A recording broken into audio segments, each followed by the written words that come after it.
देखो भाई, सबसे पहले सभी को जय हिंद। चैप्टर हम लोग स्टार्ट कर रहे हैं आप लोगों के सामने, एडजेक्टिव।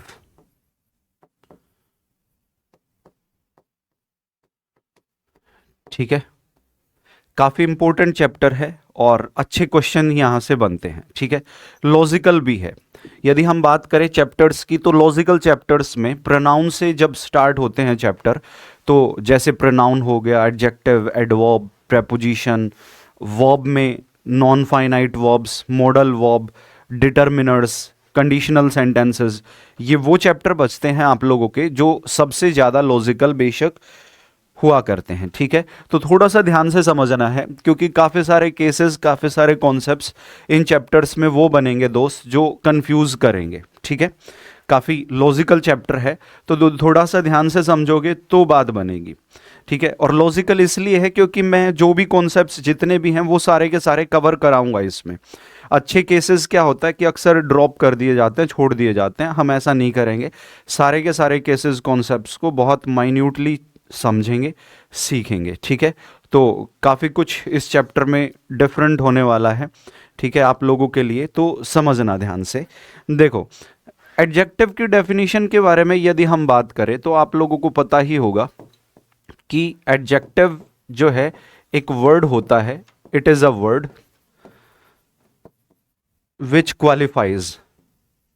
एडजेक्टिव एक वर्ड है जो क्वालिफाई करता है अ नाउन और अ प्रोनाउन। एडजेक्टिव हिंदी में इसको विशेषण बोलते हैं, और ये एक ऐसा वर्ड होता है सर जो क्वालिफाई करता है, विशेषता बताता है। किसकी क्वालिटी को बताता है? या तो नाउन की, या तो किसकी?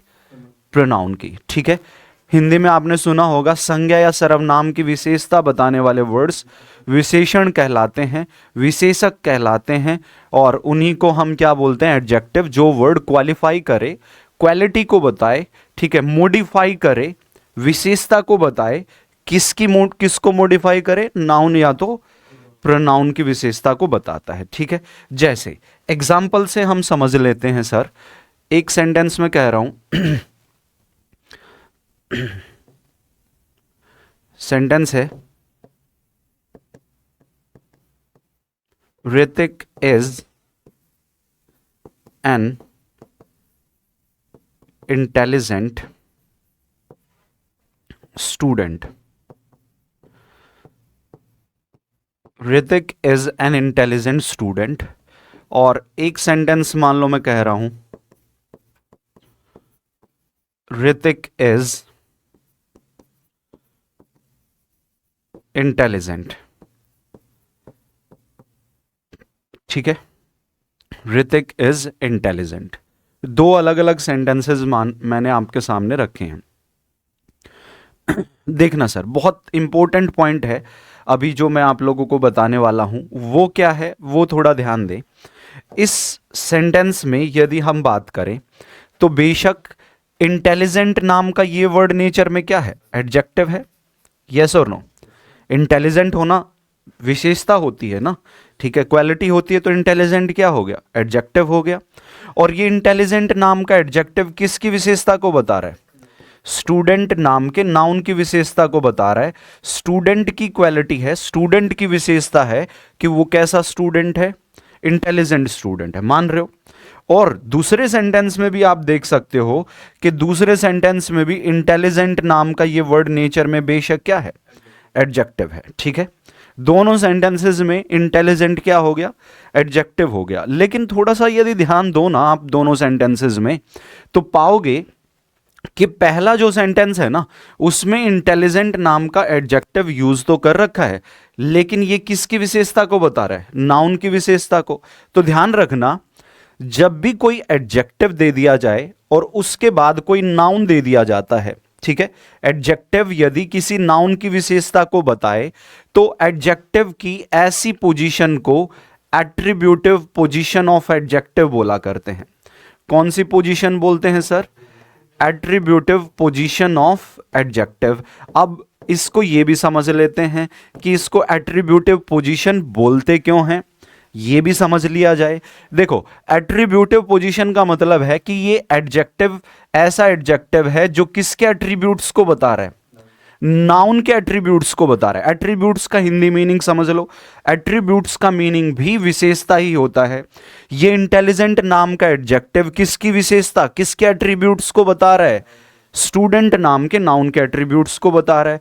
तो जब जब सेंटेंस में नाउन दे दिया जाए और नाउन से पहले जब कोई एडजेक्टिव यूज कर लिया जाता है ना, तो उस एडजेक्टिव को एट्रीब्यूटिव पोजीशन ऑफ एडजेक्टिव बोला जाता है। यस और नो, बात समझ में आई। लेकिन दूसरे सेंटेंस में यदि हम देखें तो मुझे यह बताओ, क्या इस एडजेक्टिव के बाद नाउन दे रखा है पहले सेंटेंस की तरह? नाउन तो नहीं दे रखा। तो दोस्तों, जब एडजेक्टिव के बाद में नाउन ना दिया जाए ना, तो एडजेक्टिव की ऐसी पोजीशन को प्रेडिकेटिव पोजीशन ऑफ एडजेक्टिव बोला करते हैं। कौन सी position? Predicative position of adjective. ठीक है, क्योंकि यहां पे देखो, इस सेंटेंस में ये सब्जेक्ट है और बाकी सारा का सारा क्या है, प्रेडिकेट है।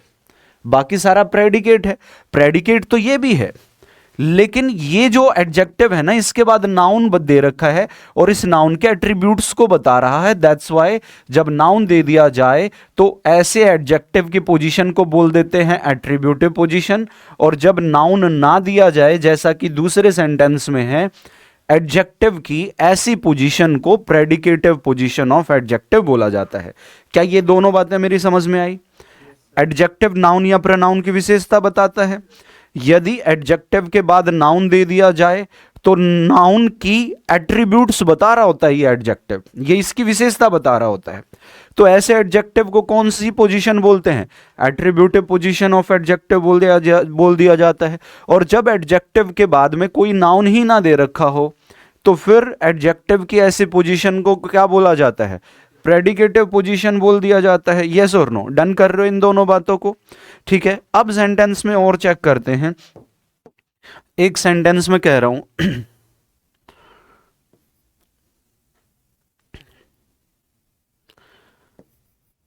एक सेंटेंस ये देखना, a brave soldier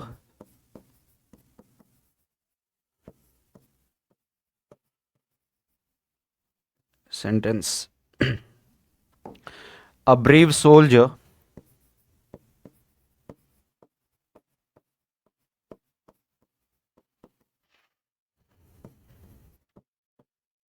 should not afraid of wars, should not afraid of wars। ठीक है, एक सेंटेंस मैंने ये देखा और एक सेंटेंस में कह रहा हूं he is a brave, so he is not afraid of anything।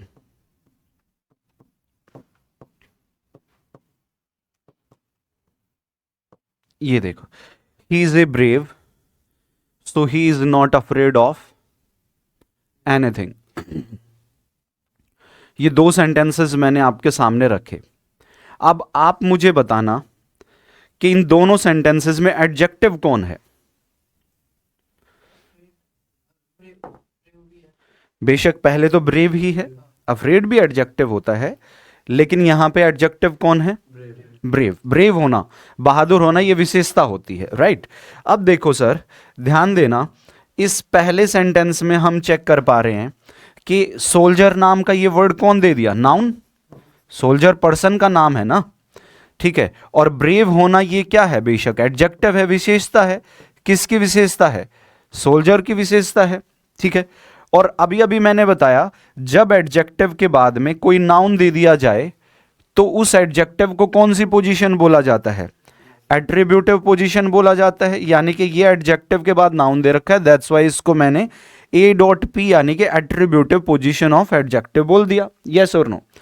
अब दूसरे सेंटेंस में देखना, इस सेंटेंस को यदि आप चेक करें तो आप देख सकते हैं कि ब्रेव नाम का वर्ड तो एडजेक्टिव यहां पे भी दे रखा है, लेकिन इसके बाद में ये सो नाम का वर्ड नेचर में क्या है? कंजंक्शन है, ठीक है। अब क्या इस एडजेक्टिव के बाद नाउन दे रखा है? जैसे यहां सोल्जर नाउन दे रखा था, कोई दूसरा नाउन तो नहीं है, तो इट मींस कि ये एडजेक्टिव की कौन सी पोजीशन हो गई? प्रेडिकेटिव पोजीशन हो गई। जब नाउन के बिना, क्या वही बात समझ रहे हैं ना? जब एडजेक्टिव के बाद में कोई नाउन नहीं दे रखा है तो ये कौन सी पोजीशन हो गई? प्रेडिकेटिव पोजीशन हो गई। अब बात समझना, अब कॉन्सेप्ट क्या कहता है कि जो आर्टिकल यूज किया जाता है ना, आर्टिकल जो आता है वो हमेशा एट्रीब्यूटिव पोजीशन ऑफ एडजेक्टिव से पहले ही आर्टिकल आता है। आर्टिकल कौन सी पोजीशन से पहले आएगा? एट्रीब्यूटिव पोजीशन से पहले आर्टिकल आएगा। इसकी वजह यह है सर, क्योंकि एट्रीब्यूटिव पोजीशन ही वो पोजीशन होगी जिसके बाद क्या दे रखा होगा? नाउन दे रखा होगा। और आर्टिकल का पूरा संबंध होता किससे है? नाउन से होता है। तो जब नाउन होगा तभी तो एडजेक्टिव से पहले आर्टिकल आएगा, यस और नो। लेकिन मानो यदि इस एडजेक्टिव के बाद में क्या नहीं है? नाउन नहीं है, और आर्टिकल आता किसके लिए है? नाउन के लिए आता है। तो जब नाउन नहीं तो एडजेक्टिव होगा प्रेडिकेटिव पोजीशन, और प्रेडिकेटिव पोजीशन से पहले क्या भी नहीं आएगा? आर्टिकल भी नहीं आएगा। इस तरीके से दोनों सेंटेंसेस आपके ओके हो जाएंगे। ठीक है, यहां पे नाउन था, एडजेक्टिव एट्रीब्यूटिव पोजीशन का था, आर्टिकल आ गया।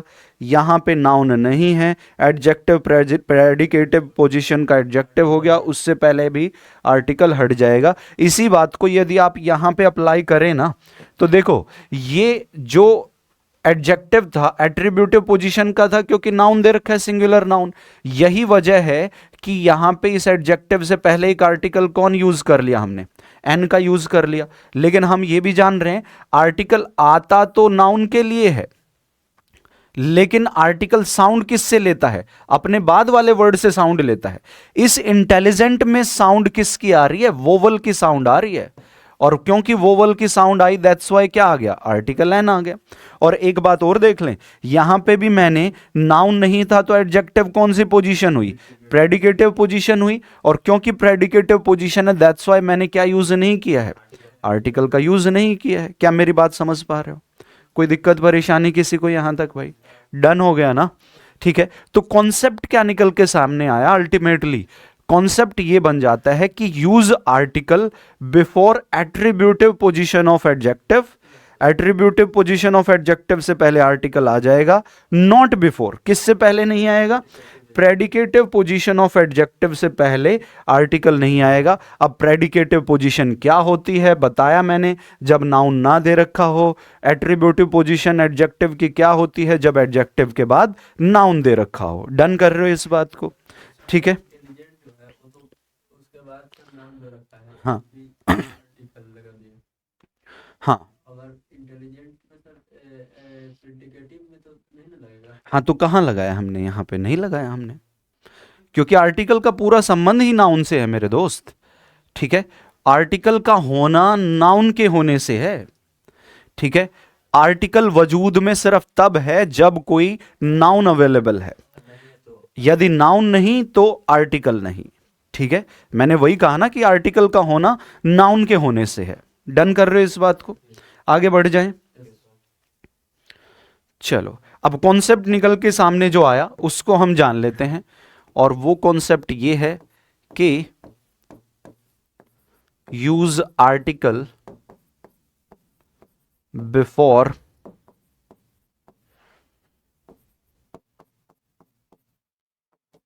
Attributive position of adjective.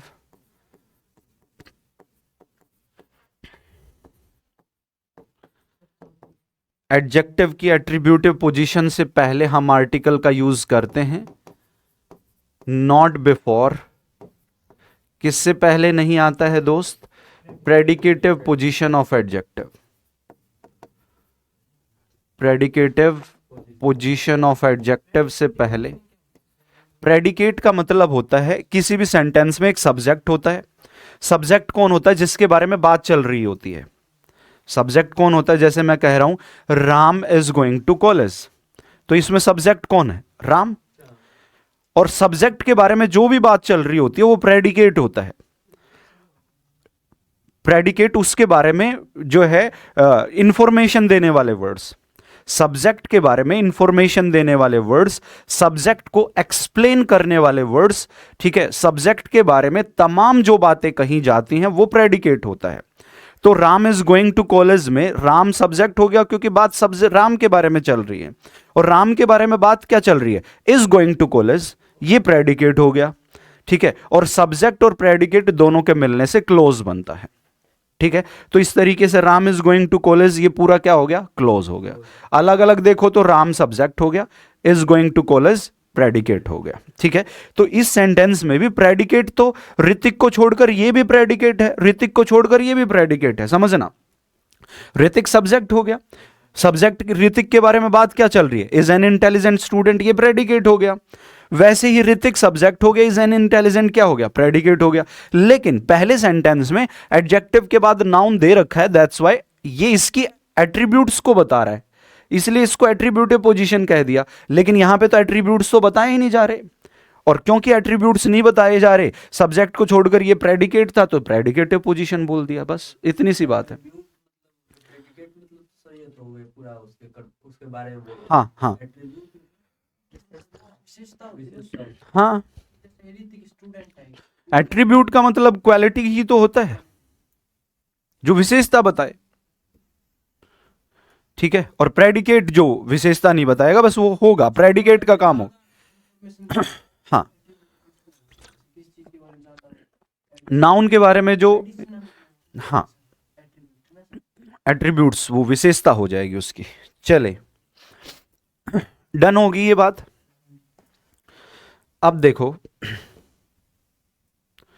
एक सेंटेंस मान लो मैं आपको ये कहता हूं, बहुत शानदार सेंटेंस है, इस तरीके के क्वेश्चन पूछे जाते हैं।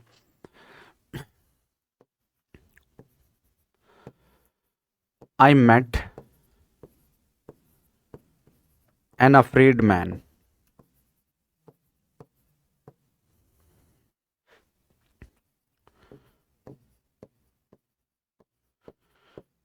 He went to hospital and took some grapes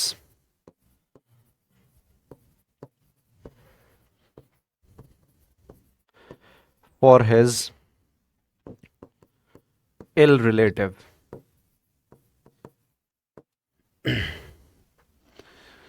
ठीक है, और एक सेंटेंस में कह रहा हूं, there are many alive creatures in this museum. देखना भाई, 3 सेंटेंस ही आपके सामने, बहुत शानदार कॉन्सेप्ट है।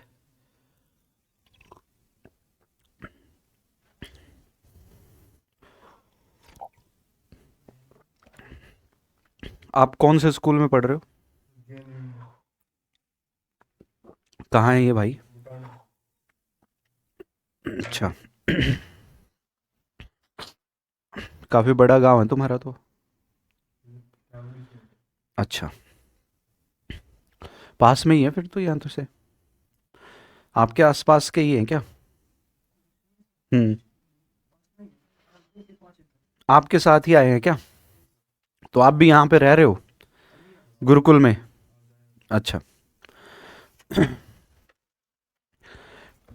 11th में बताया तुमने, तो कौन सी स्ट्रीम से कर रहे हो? आर्ट्स से कर रहे हो। एयरफोर्स वगैरह दे सकते हो, है ना? एनडीए नहीं, एनडीए नहीं दे पाएगा। एनडीए के लिए आपको जो है वो होनी चाहिए, नॉन मैड या मेडिकल होनी चाहिए, नॉन मैड होनी चाहिए। हाँ, एयरफोर्स दे सकते हैं, हाँ ठीक है, वो दे सकता है। अब देखो भाई, आप बताओ मुझे, क्या सोचते हो आप इस सेंटेंस में? Yes, I met an afraid man, he went to hospital and took some grapes for his ill relative, और there are many alive creatures in this museum. समझना दोस्त, ध्यान से समझना भाई, इस सेंटेंस में बेशक मैन नाम का ये वर्ड क्या है नेचर में, नाउन, और अफ्रेड नाम का वर्ड ये नेचर में क्या हो गया, एडजेक्टिव। और जब इस एडजेक्टिव के बाद में नाउन दे दिया जाए तो ये कौन सी पोजीशन हो गया, एट्रीब्यूटिव पोजीशन हो गया। यस और नो, मानते हो? इसी तरीके से दूसरे सेंटेंस में फिर देखो, यहां पे रिलेटिव नाम का वर्ड क्या है, नाउन। कोई पर्सन ही तो होगा रिलेटिव, ठीक है, कोई पर्सन ही होगा बेशक, ठीक है। पर्सन के नाम को नाउन बोल दिया यहां पे, ठीक है। इल नाम का वर्ड ये बेशक क्या हो गया, एडजेक्टिव हो गया। और जब नाउन दे दिया जाए तो ये कौन सी पोजीशन हो गई, एट्रीब्यूटिव पोजीशन हो गई, नाउन दे रखा है ना। उसी तरीके से नेक्स्ट सेंटेंस में क्रिएचर्स नाम का वर्ड ये नेचर में क्या है, नाउन है। और नाउन से पहले अलाइव नाम का वर्ड एडजेक्टिव है, और क्योंकि नाउन दे रखा है that's why attributive position of adjective ये आपका हो गया है। यस और नो, डन, ठीक है। अब कॉन्सेप्ट को थोड़ा समझना। हालांकि एट्रीब्यूटिव पोजीशन तो सही दे रखी है क्योंकि इसके बाद नाउन दे रखा है, लेकिन यहां पे सोचो एडजेक्टिव कौन है, अफ्रेड, इल और कौन, अलाइव, ठीक है। अब देखो दोस्त, होता क्या है, एडजेक्टिव ऐसे एडजेक्टिव भी होते हैं जिनके बाद में नाउन भी होता है, और ऐसा नहीं होता कि एडजेक्टिव बिना नाउन के नहीं आते, एडजेक्टिव बिना नाउन के भी आते हैं। जैसा कि दूसरे सेंटेंस में और इस सेंटेंस में एडजेक्टिव के बाद में नाउन भी दिया और एडजेक्टिव बिना नाउन के भी आ जाता है। लेकिन इस सेंटेंसेस में यदि हम बात करें ना, ये जो 3 एडजेक्टिव है ना, ये वो एडजेक्टिव हैं जो कभी भी नाउन के साथ आते ही नहीं। किसके साथ नहीं आते, नाउन के साथ नहीं आते। अब नाउन के साथ ना आने का मेरा कहने का मतलब क्या है कि ये वो एडजेक्टिव हैं जो कभी भी एट्रीब्यूटिव पोजीशन में यूज ही नहीं किए जाते। ये वो एडजेक्टिव हैं जो जब जब आएंगे किसी भी सेंटेंस में तो ये हमेशा कौन सी पोजीशन में आते हैं, प्रेडिकेटिव पोजीशन में आते हैं। यानी कि ये वो एडजेक्टिव हैं जो कभी भी नाउन के साथ यूज नहीं किए जाते, जब जब आएंगे बिना नाउन के आएंगे। लेकिन इसमें तो नाउन दे दिया तीनों सेंटेंसेस में, और मैंने बताया ये एडजेक्टिव ही वो हैं जो प्रेडिकेटिव पोजीशन में आएंगे, बिना नाउन के आएंगे। तो ये सेंटेंस क्या हो गया आपका, गलत हो गया। यस और नो? तो सेंटेंस को सही करने के लिए जैसे ही आप बोलोगे ऐसे बोलोगे, आई मेट ए मैन, मैं एक आदमी से मिला, हु वॉज अफ्रेड, जो क्या था, अफ्रेड था, डरा हुआ था। जैसे ही मैं बोलूंगा तुरंत सेंटेंस सही हो जाएगा। और अब आप देख सकते हो कि इस सेंटेंस में ये जो अफ्रेड नाम का वर्ड क्या है, एडजेक्टिव है। क्या इसके बाद कोई नाउन है, नहीं। तो ये एडजेक्टिव कौन सी पोजीशन का हो गया, प्रेडिकेटिव पोजीशन का हो गया। और मैंने बताया हम अब उन एडजेक्टिव्स की ही बात कर रहे हैं जो हमेशा बिना नाउन के यूज होते हैं, यानी कि जिनको प्रेडिकेटिव पोजीशन में ही यूज किया जाता है। तो अब सेंटेंस आप लोगों का ये ओके हो चला है, डन कर रहे हो मेरी बात, ठीक है। तो क्या बोलेंगे सेंटेंस को, I met a man who was afraid, ठीक है।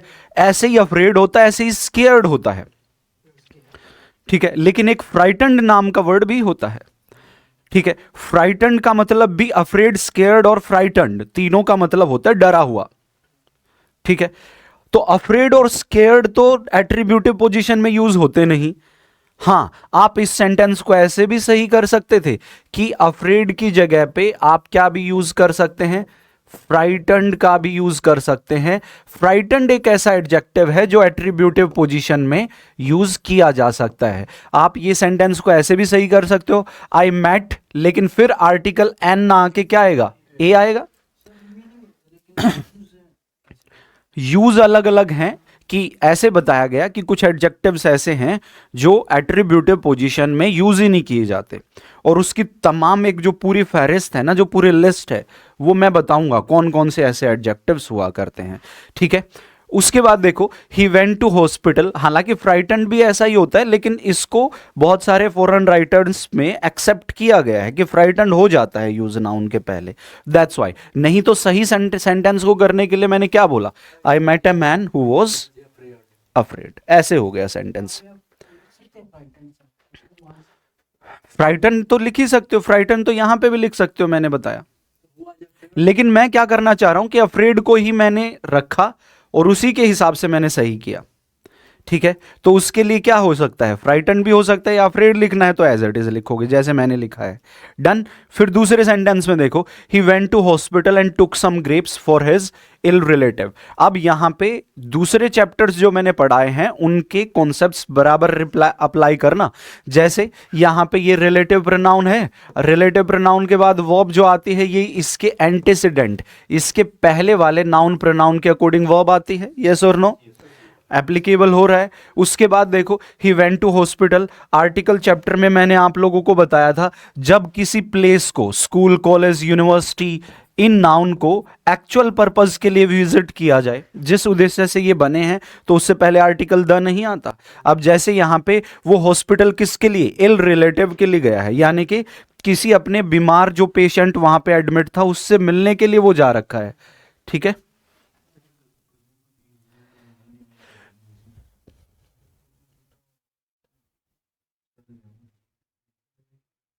बता दे, कोई बात नहीं। अब देखें, इस सेंटेंस में यदि हम चेक करें तो समझो कि हॉस्पिटल नाम के नाउन को एक्चुअल प्लेस के लिए, एक्चुअल पर्पस के लिए विजिट किया जा रहा है। क्योंकि हॉस्पिटल हम क्यों जाते हैं, ट्रीटमेंट के लिए जाते हैं ना, या तो हमें खुद का ट्रीटमेंट कराना हो, या हमारा कोई जानकार एडमिट हो तो उससे मिलने के लिए तो जाया जाता है। कोई बीमार हो जाए तो जाते हैं ना रिलेशन वाले मिलने के लिए कि भाई क्या हाल चाल है, उससे पूछने के लिए कि सब कुछ ठीक है या नहीं है, कोई दिक्कत परेशानी तो नहीं। तो ये एक्चुअल पर्पस हो जाता है। तो जब एक्चुअल पर्पस में यूज किया जाता है तो फिर क्या यूज नहीं करते, कोई आर्टिकल यूज नहीं करते। एक एक बात को समझो, सेंटेंस में बात में पास्ट की बात चल रही है, दैट्स व्हाई गो की सेकंड फॉर्म क्या आ गई, वेंट आ गई। डेस्टिनेशन है ना ये, हॉस्पिटल डेस्टिनेशन है, तो उसको बताने के लिए प्रेपोजिशन क्या आ गई, टू आ गई। एंड कंजंक्शन आ गया, कंजंक्शन कनेक्ट कर रहे दो क्लोजेस को। ठीक है, ही हॉस्पिटल गया है और ही लेके गया है क्या, टुक सम ग्रेप्स। ये पास्ट में है तो टेक की सेकंड फॉर्म ये भी पास्ट में हो गई। सम ग्रेप्स हो गया। फॉर पर्पस को बताने के लिए प्रेपोजिशन आती है, उद्देश्य को बताने के लिए। उद्देश्य क्या है, हिज इल रिलेटिव है, समझ रहे हो ना। तो एक एक वर्ड को जब आप कनेक्ट करते हुए चलोगे ना, सारे कॉन्सेप्ट्स को जब रिलेट करते हुए चलोगे, ठीक है, सारे कॉन्सेप्ट्स आपके जहन में होंगे, राइट, और उन कॉन्सेप्ट्स को अप्लाई करते हुए चलोगे। बहुत सिंपल सी बात है, यहां तक कोई दिक्कत नहीं है। हॉस्पिटल से पहले द नहीं आएगा क्योंकि एक्चुअल पर्पस के लिए विजिट हो रहा है। टू डेस्टिनेशन के लिए आ गया, कनेक्ट करेगा। एक क्लोज ये हो गया, सब्जेक्ट इसका ये हो गया, क्योंकि लेके भी कौन गया है, ग्रेप्स ही लेके गया है ना। ये पास्ट में है तो यहां टेक होता तो एरर हो जाती, टुक ही होगा। पहला पास्ट में मिल जाए तो दूसरा भी पास्ट में होता है, टेंस में हम ये पढ़ते हैं। ठीक है, सम ग्रेप्स हो गया, पर्पस हो गया। लेकिन यहां पे आ गया कॉन्सेप्ट, रिलेटिव नाम का एडजेक्टिव भी वो एडजेक्टिव है, इल नाम का एडजेक्टिव सॉरी, जो कभी भी किसके साथ नहीं आता, नाउन के साथ नहीं आता, एट्रीब्यूटिव पोजीशन में नहीं आता। ठीक है, तो इसको सही करने के लिए हम क्या कह देंगे, यहां पे इल की जगह पे या तो सिक का यूज कर देंगे या फिर एलिंग का यूज कर देंगे। या तो बोलें सिक रिलेटिव या फिर क्या, एलिंग रिलेटिव। इसका मतलब भी क्या होता है, बीमार ही होता है। ठीक है, तो क्योंकि इल तो तब आएगा जब नाउन ना दे रखा हो। हाँ, ये वो एडजेक्टिव हैं दोनों के दोनों जो नाउन के साथ आ सकते हैं, और उन्हीं एडजेक्टिव को हम सीखेंगे, अभी समझेंगे। पूरी लिस्ट आएगी आपके सामने जो एडजेक्टिव्स कभी भी नाउन के साथ नहीं आते हैं, बिना नाउन के ही आते हैं। डन कर रहे हो, तो सिक या एलिंग लिख देंगे, सिक या तो एलिंग, सेंटेंस आपका ओके हो जाएगा। अब चलते हैं तीसरे सेंटेंस में। ठीक है, अब एक बात और जान लेना, हर सेंटेंस को ऐसे नहीं लिखेंगे I met a man who was afraid, बदल के नहीं लिखेंगे। कुछ वर्ड्स ऐसे भी हैं जिनको रिप्लेस किया जा सकता है, जैसे इल को किससे भी रिप्लेस कर देते हैं, सिक और एलिंग से रिप्लेस कर लेते हैं, दैट्स वाई। फ्राइटन यूज कर लिया जाता है कुछ कंडीशंस में, दैट्स वाई मैंने ये भी बता दिया। और यदि आप इसको भी उस कैटेगरी में रखते हो तो आप ऐसे लिख सकते हो, समझ रहे हो। ठीक है, ये मैंने आपको दोनों तरीके से बता दिया। अब देखो, यहां पे इस सेंटेंस में अलाइव नाम का वर्ड यूज किया गया है क्रिएचर्स नाम के नाउन की एट्रीब्यूट्स को बताने के लिए, लेकिन ये अलाइव एडजेक्टिव तो एट्रीब्यूटिव एडजेक्टिव है ही नहीं, ये तो है प्रेडिकेटिव एडजेक्टिव। तो ऐसे सिचुएशन में हम क्या करेंगे, अलाइव की जगह पे आप वर्ड यूज कर लेंगे क्या, लिविंग। लिविंग नाम के एडजेक्टिव का यूज कर लेंगे जो कि एट्रीब्यूटिव पोजीशन का एडजेक्टिव हो जाता है। और जैसे ही बोलोगे there are many living creatures in this museum, sentence आपका ओके हो जाएगा। ठीक है। जैसे जैसे एक सेंटेंस मान लो मैं बोलता हूं, एक सेंटेंस मैं कह रहा हूं, जैसे कोई एक्सीडेंट हुआ, ठीक है, और एक्सीडेंट में कोई एक पर्सन था उस गाड़ी में, ठीक है, और जो है मैं कह रहा हूं कि व्हेन आई रीच देयर, जब मैं वहां पे पहुंचा, आई सा that the man was alive, the man was alive. अब अलाइव के बाद तो कोई नाउन नहीं है ना, तो अब ऐसे आ सकता है, ठीक है, वो सही है। ठीक है, you are alive, I am alive, ठीक है, ये सही है, कोई दिक्कत नहीं है। लेकिन ऐसे नहीं कहते कि after the accident I saw an alive man. Alive man कहना गलत हो जाएगा, समझ रहे हो ना मेरी बात को? ठीक है, हाँ, अलाइव की अलाइव मैन ना कह के लिविंग मैन कह सकते हैं। ठीक है, डन कर रहे हो? इस तरीके से हो सकता है। तो कौन कौन से ऐसे एडजेक्टिव्स हैं जो हमेशा आते ही बिना नाउन के हैं, उनके बारे में हम बात करेंगे सर। और देखो इस सेंटेंस में भी देखो, देयर इंट्रोडक्टरी सब्जेक्ट है, इंट्रोडक्टरी सब्जेक्ट के साथ ये जो वर्ब लगती है इसके बाद में मिलने वाले नाउन की वजह से, अब मैनी की वजह से ये क्रिएचर्स कैसा नाउन है? प्लूरल नाउन है, दैट्स व्हाई देयर के साथ वर्ब कैसी आ गई? प्लूरल वर्ब, यस और नो? और क्रिएचर्स है ना, क्रिएचर नहीं है, और मैनी की वजह से क्रिएचर्स ही होगा क्योंकि कईयों की बात चल रही है। और इन दिस म्यूजियम, बस हो गया सेंटेंस। रिलेट करते हुए चीजों को देखो, रिलेट करो अपनी, जो भी मैं तुम्हें सिखाता हूं उन कॉन्सेप्ट्स को मल्टीपल टाइम्स रिवाइज करो। पहली बात, उसको बार बार रिवाइज करो, इतनी बार रिवाइज करो कि जब तक वो आपकी बिहेवियर ना बन जाए, फिंगर टिप्स पे ना हो जाए वो कॉन्सेप्ट, तब तक रिवाइज करो उसको। ठीक है, और फिर उसको प्रैक्टिस में अप्लाई करो, प्रैक्टिस क्वेश्चन सोल्व करो, फिर देखो कि वो अप्लाई कर पा रहे हो या नहीं कर पा रहे हो। नहीं कर पा रहे हो तो इसकी इकलौती वजह यही होगी कि तुम्हारी जो, बेशक तुमने बार बार पढ़ा है लेकिन वो इतना क्लियर नहीं हुआ है, इतने कॉन्सेप्ट वो क्लियर नहीं है कि आप उसको एप्लीकेबल बना पाए। इसका मतलब ये होता है कि कहीं ना कहीं प्रैक्टिस में हमारी कमी है, आप फिर उनको रिवाइज करें। ठीक है, एक बहुत जेन्युइन बात बताऊं सर, जिस टाइम पे कोई भी स्टूडेंट, ठीक है, कोचिंग करना शुरू करता है और जिस दिन उसका सिलेक्शन होता है, कुछ ना कुछ टाइम लगा होगा, 1 साल, 1.5 साल, 2 साल, ठीक है, बहुत अच्छा कोई कैंडिडेट है तो 6 महीने, 9 महीने, 8, 10 महीने, कुछ ना कुछ टाइम लगा होगा ना, 2-3 साल भी लग जाते हैं। ठीक है, थोड़ी थोड़ी कमियां रहती हैं, 3-4 साल भी लगते हुए देखा है हमने, 5 साल भी लगते हुए देखा है। ठीक है, तो ध्यान रखना, जिस दिन स्टूडेंट पहली दफे पढ़ता, शुरू करता है पढ़ना, किसी भी एग्जाम की तैयारी करना, और जब उसका सिलेक्शन होता है, ठीक है, तो इस दौरान, इस पीरियड के दौरान एक स्टूडेंट कम से कम 100, 150, 200 बार अपना सिलेबस रिवाइज कर चुका होता है, डायरेक्टली और इनडायरेक्टली। समझना, डायरेक्टली और इनडायरेक्टली मैं बोल रहा हूं। ठीक है, कम से कम इतनी बार, क्योंकि जब वो मॉक लगाता है तो तब भी कहीं ना कहीं पूरे सिलेबस को वो देख रहा होता है कि कहां गलती होगी। ठीक है, कोई उसका चैप्टर नाउन से कोई क्वेश्चन गलत हो गया, कोई सिनोनिम गलत हो गया, ठीक है, कोई क्लोज टेस्ट उसका गलत हो गया, कोई स्पेलिंग मिस्टेक उसकी गलत हो गई, कोई फिल इन द ब्लैंक का गलत हो गया, तो वो जाता है, उनकी प्रैक्टिस करता है, उनकी एक्सप्लेनेशन चेक करता है। ठीक है, और तुम ये देखते हो कि जब तक हमारा प्री नहीं होता तो हम कितनी ही बार सिलेबस को पढ़ चुके होते हैं, होता है ना ये बात। तो मैं कह रहा हूं डायरेक्टली और इनडायरेक्टली दोनों तरीके इसमें इन्वॉल्व हो जाते हैं। तो जितना ज्यादा आप एक बार रिवाइज करोगे और नॉलेज को अपनी जनरल बना लोगे तो फिर बात बनेगी।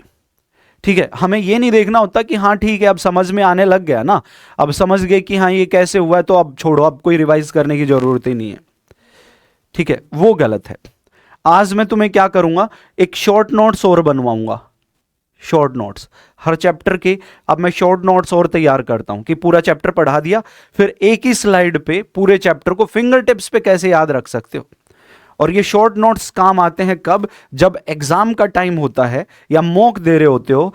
ठीक है, और यदि आपने चैप्टर को बार बार पढ़ लिया और आपको लगता है कि अब चैप्टर को पढ़ने की जरूरत नहीं है, पूरे चैप्टर को, जैसा मैंने क्लास नोट्स जो आपके बनते हैं वो पूरे के पूरे करने की जरूरत नहीं है, तो उस टाइम पे क्या काम आता है, शॉर्ट नोट्स काम आते हैं कि एक पेज पे लिखा हुआ है, एक पेज पे क्या क्या कॉन्सेप्ट पढ़ाए थे, ठीक है, शॉर्ट फॉर्म में याद रह जाएं, ताकि इस फॉर्म में लिखवा दिए जाते हैं, और वो शॉर्ट नोट्स पढ़ते से ही तुम्हें रिकॉल हो जाता है कि पूरा का पूरा चैप्टर किस बेस पे चला है।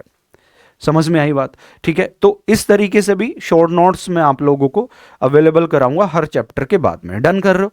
ठीक है, तो अब कौन कौन से नाउन हैं वो देख लें, सॉरी एडजेक्टिव्स हैं।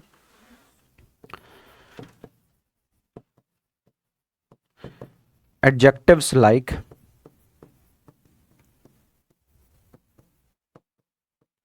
Afraid, scared, alive, ablaze, assure. इनका मीनिंग समझ लो। अलाइव का मतलब तो जानते ही हो, एब्लेज का मतलब होता है जलता हुआ, ठीक है, समथिंग दैट इज ब्लेजिंग, ठीक है। एश्योर होता है ऑन द शोर, कोई भी चीज जो शोर पर की है, किनारे पर की है। चमकता हुआ भी हो सकता है, जलता हुआ भी होता है, हाँ कोई नहीं, ठीक है। एश्योर, और उसके बाद जो है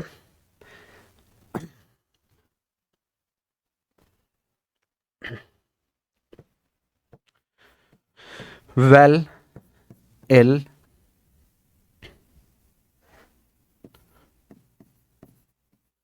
फॉन्ड, ग्लैड।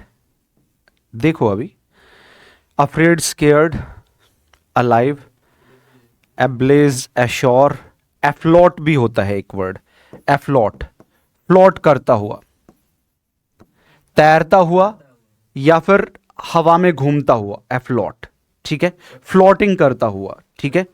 हाँ, अब ये जो एडजेक्टिव्स हैं आर यूज्ड, इनको यूज किया जाता है प्रेडिकेटिवली, इनको प्रेडिकेटिवली यूज किया जाता है, नॉट एट्रीब्यूटिवली। ये बोला जाता है भाई, इनको आपका क्वेश्चन था। ये वो एडजेक्टिव्स हैं जो यूज किए जाते हैं, कैसे? प्रेडिकेटिवली यूज किए जाते हैं। प्रेडिकेटिवली आप समझते ही हैं, ये बात मैं आपको बता ही चुका हूं, बिना नाउन के।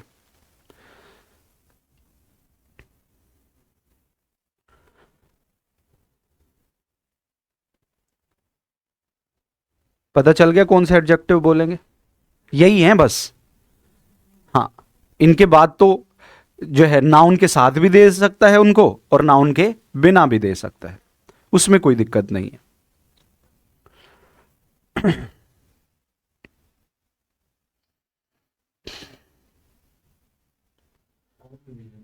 फॉन्ड, फॉन्ड जो है नहीं, शौकीन, फॉन्ड के साथ ऑफ लगती है, ही इज फॉन्ड ऑफ, ठीक है, लेकिन उसके तुरंत बाद नाउन नहीं आता।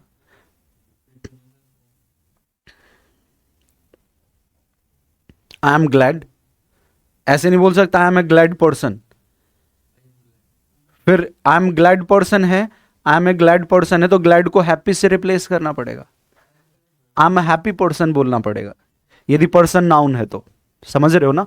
लेकिन वैसे बोल सकते हो आई एम ग्लैड, ठीक है, इस तरीके से। नोट कर ले, फिर आगे बढ़ेंगे। डन। पीडीएफ भी मिल जाएगी, उससे भी नोट कर सकते हो, ठीक है। हाँ,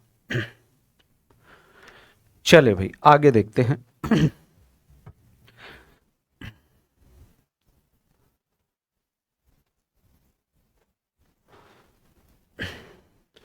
अब ये सेंटेंस को समझना।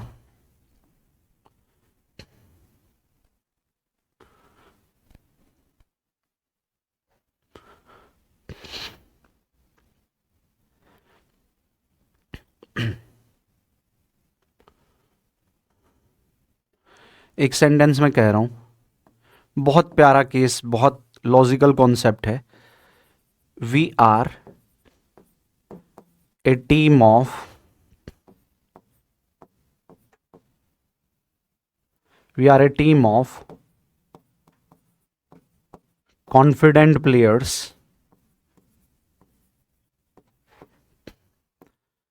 Of our success. पहले इसी को समझेंगे। We are a team of confident players of our success.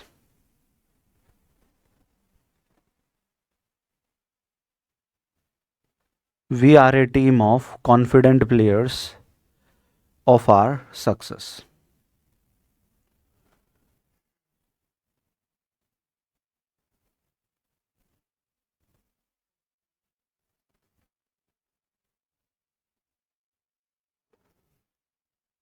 करें डिस्कस। देखना, अच्छा केस है, समझें। प्लेयर्स नाम का वर्ड नेचर में क्या है? बेशक नाउन। कॉन्फिडेंट नाम का वर्ड नेचर में क्या है? एडजेक्टिव, जो किसकी विशेषता बता रहा है? प्लेयर्स की। और प्लेयर्स नाम के बाद, नाउन के बाद में ऑफ क्या है? प्रेपोजिशन। और याद होगा कल की क्लास मैंने बताई थी कि प्रेपोजिशन के बाद में क्या आता है? नाउन आता है। प्रेपोजिशन हमेशा किससे पहले आता है? नाउन या प्रोनाउन से पहले ही आता है। ठीक है, डन कर रहे हो इस बात को? अब एक बात मुझे बताओ, अभी तक आप लोगों ने जाना कि 99% केसेस में क्या होता है कि कोई भी एडजेक्टिव जो होता है ना, वो नाउन के पहले यूज किया जाता है। यस और नो? कोई भी एडजेक्टिव नाउन के पहले आता है, ये जनरल कॉन्सेप्ट होता है। 99% केसेस में ऐसे ही आप पाओगे।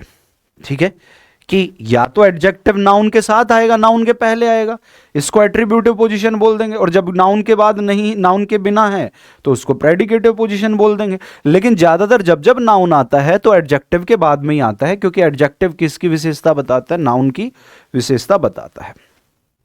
लेकिन ध्यान दें, मैंने कहा कि 99% केसेस में मैं बात कर रहा हूं। ठीक है, यानी कि कुछ केसेस ऐसे भी होते हैं जिनमें एडजेक्टिव नाउन के पहले नहीं, कहां पे आता है? नाउन के बाद में आता है। ठीक है, कुछ 1% केसेस में एडजेक्टिव किसके बाद में आता है? नाउन के बाद में भी आता है। और 1% केसेस में ऐसा होता है। डन कर रहे हो? ठीक है, अब वो कौन सा केस है पहले तो हम वो जान लेते हैं। ठीक है, उसी कॉन्सेप्ट को हम जान रहे हैं। प्लेयर्स नाम का वर्ड नाउन है, ये क्या हो गया? एडजेक्टिव हो गया। और इस नाउन के बाद में एक प्रेपोजिशन ऑफ दे रखी है। अब आपको यह देखना होता है कि इस ऑफ का संबंध प्लेयर्स नाम का ये पहला नाउन और सक्सेस नाम का ये दूसरा नाउन, ये ऑफ प्रेपोजिशन इन दोनों नाउन के बीच में संबंध बता रही है, या फिर ऑफ का संबंध नाउन प्लेयर्स से ना होके किससे है? कॉन्फिडेंट से, एडजेक्टिव से है। आपको यह देखना होता है। फिर से सुन लें, मैंने कहा आपको ये देखो, नाउन से पहले एडजेक्टिव है, नाउन के बाद ऑफ प्रेपोजिशन है, प्रेपोजिशन के बाद नाउन आता है। आपको चेक ये करना होता है कि नाउन के बाद ये जो प्रेपोजिशन दे रखी है ना, इसका संबंध प्लेयर्स नाम के नाउन से है, या फिर ऑफ प्रेपोजिशन का संबंध कॉन्फिडेंट नाम के एडजेक्टिव से है। आपको ये चेक करना होता है। तो यदि मैं देखूं तो प्लेयर्स ऑफ आर सक्सेस नहीं होता, कभी भी ऐसा नहीं होता कि players of our success. Players हमारी सक्सेस के लिए नहीं होते हैं। ठीक है, जो ऑफ प्रेपोजिशन है ना, इसका संबंध प्लेयर्स नाम के नाउन से ना होके बेशक किससे है? कॉन्फिडेंट नाम के एडजेक्टिव से है। तो जब इस प्रेपोजिशन का संबंध एडजेक्टिव से हो ना, तो एडजेक्टिव नाउन के पहले नहीं, प्रेपोजिशन के तुरंत पहले आएगा। तो ये कॉन्फिडेंट नाम का एडजेक्टिव नाउन के पहले नहीं, कहां पे आ जाएगा? नाउन के बाद में आ जाएगा, प्लेयर्स के बाद में आ जाएगा। सेंटेंस होगा, we are a team of players, we are a team of players confident of our success. ये हो जाएगा। डन कर रहे हो? फिर से सुन लो, 99% केसेस में नाउन से पहले एडजेक्टिव आता है। डन। लेकिन 1% केसेस ऐसे भी होते हैं जिसमें एडजेक्टिव नाउन के पहले नहीं, नाउन के बाद में जाता है। लेकिन ऐसा कब होगा? उसके लिए नाउन से पहले एडजेक्टिव दे रखा था, नाउन के बाद में प्रेपोजिशन दे रखी है, और प्रेपोजिशन के बाद में भी नाउन मिलता है। तो मैं ये देखूंगा कि जो ये ऑफ प्रेपोजिशन है ना, इसका संबंध प्लेयर्स नाम के नाउन से है या फिर कॉन्फिडेंट नाम के एडजेक्टिव से है। तो मैंने पाया कि प्लेयर्स ऑफ आर सक्सेस तो होता ही नहीं कभी भी, यानी कि इस ऑफ का संबंध प्लेयर्स से ना होके कॉन्फिडेंट नाम के एडजेक्टिव से है। तो जब ऑफ का संबंध एडजेक्टिव से है, तो इस ऑफ के पहले जिससे उसका संबंध है वो आएगा ना, एडजेक्टिव आएगा। तो ये एडजेक्टिव कब आएगा? जब इसे कॉन्फिडेंट को मैं प्लेयर्स के पहले नहीं, कहां पे रख दूं? बाद में रख दूं ना, उनके प्लेयर्स के बाद में। तो जैसे ही मैंने बोला we are a team of players, हम एक टीम है। किसकी टीम है? प्लेयर्स की टीम है। और वही प्लेयर्स क्या हैं? कॉन्फिडेंट हैं ऑफ आवर सक्सेस, हमारी सफलता के लिए। डन। देखो,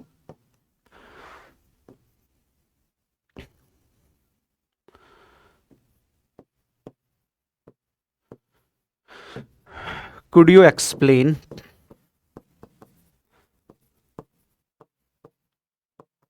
the hidden meaning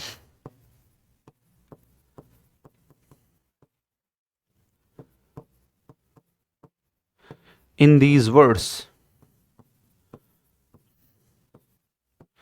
Could you explain the hidden meaning in these words? अब इस सेंटेंस में देखना, ये सेंटेंस और देखो,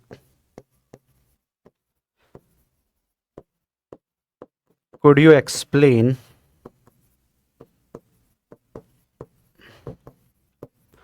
the hidden meaning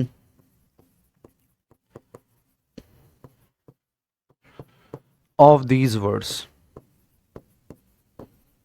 interrogative sentence है, दोनों के दोनों मॉडल से शुरू हो रहे हैं, है ना, इसलिए लास्ट में साइन ऑफ इंटेरोगेशन लगा है।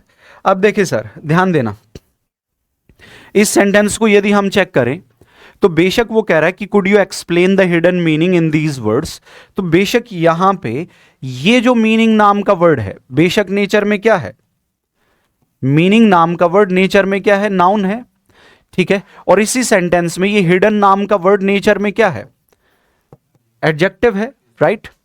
यानी कि ये जो हिडन नाम का एडजेक्टिव है किसकी क्वालिटी को बता रहा है, नाउन की क्वालिटी को बता रहा है, राइट।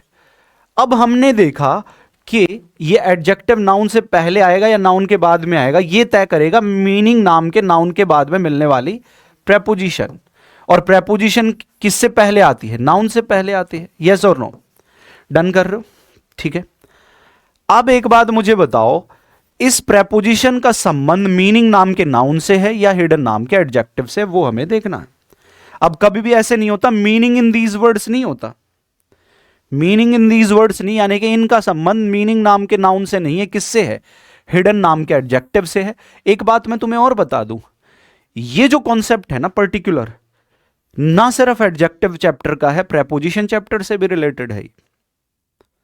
किससे भी रिलेटेड है, प्रेपोजिशन से, क्योंकि प्रेपोजिशन की नॉलेज ही तुम्हें यह तय करेगी कि इन वर्ड्स का संबंध है किससे एक्चुअल में, यस और नो। यदि तुम्हें प्रेपोजिशन की नॉलेज ही नहीं है तो थोड़ा सा कंफ्यूज कर सकता है ये कॉन्सेप्ट, और क्योंकि दो दो चैप्टर्स का केस है, दैट्स वाई ही तो ये एग्जाम में कंफ्यूजिंग बनता है, क्योंकि आपको सिर्फ एडजेक्टिव पे काम नहीं करना ना सर, इस कॉन्सेप्ट में तो तुम्हें सिर्फ काम ही किस पे करना था, एडजेक्टिव पे करना था। तुम्हें यह पता है कि कौन से एट्रीब्यूट प्रेडिकेटिव पोजीशन के एडजेक्टिव है, ये पता होता तो सही कर देते, यस और नो। लेकिन ये जो कॉन्सेप्ट अभी चला हुआ है, इसमें एडजेक्टिव के साथ साथ आपकी प्रेपोजिशन के कॉन्सेप्ट्स भी एप्लीकेबल हो जाते हैं, ठीक है। अब मैं तुम्हें बता दूं कि हिडन एक ऐसा एडजेक्टिव है जो अपने साथ क्या प्रेपोजिशन चाहता है, इन चाहता है, यस और नो। यानी कि इस इन प्रेपोजिशन का संबंध मीनिंग नाम के नाउन से नहीं, किससे है, हिडन नाम के एडजेक्टिव से है। और क्योंकि इनका संबंध एडजेक्टिव से है तो इनके पहले नाउन नहीं एडजेक्टिव आना चाहिए, यस और नो। तो ऐसी सिचुएशन में ये एडजेक्टिव नाउन के पहले नहीं, कहां पे आ जाएगा, नाउन के बाद में आ जाएगा। तो सेंटेंस होगा could you explain the meaning hidden in these words. समझ में आई बात। अब अगले सेंटेंस में देख लें, इस सेंटेंस में यदि आप चेक करें तो बेशक मीनिंग नाम का ये वर्ड नेचर में क्या है, नाउन, हिडन नाम का वर्ड क्या हो गया, एडजेक्टिव हो गया, और इस नाउन के बाद में एक प्रेपोजिशन क्या दे रखी है, ऑफ, और प्रेपोजिशन किसके पहले आती है, नाउन के पहले, यस और नो। अब मैंने देखा कि इस ऑफ का संबंध मीनिंग से है या हिडन से है, तो मैंने पाया कि हिडन से संबंध तो इनका होता है, हिडन के साथ प्रेपोजिशन फिक्स क्या होती है, इन होती है। लेकिन यहां पे जो ऑफ दे रखी है ना, ये ऑफ इन दो नाउन में संबंध बताने के लिए दे रखी है। एक नाउन कौन है, पहला नाउन मीनिंग, दूसरा नाउन कौन है, these words. Noun of noun की कंस्ट्रक्शन होती है ना, याद करो, यस और नो। ऑफ तो यूज कर सकते हो, ऑफ यदि ब्लैंक दे रखा होता ना तो फिर ऑफ यूज करते, प्रेपोजिशन इन दे रखी जगह पे ब्लैंक होता तो ऑफ यूज कर देते, सही हो जाता।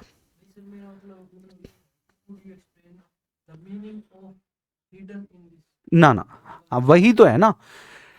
अब यहां पे जो ऑफ है ना, वही मैं बताना चाह रहा हूं कि हिडन से संबंध तो इनका होता है।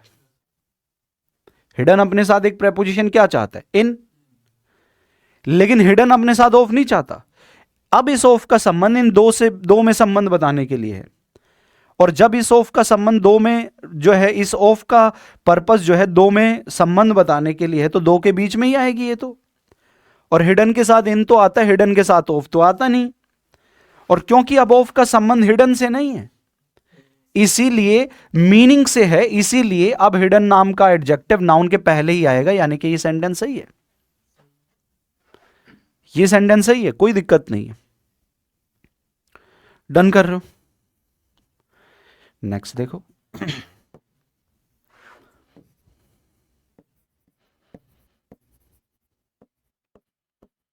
वी आर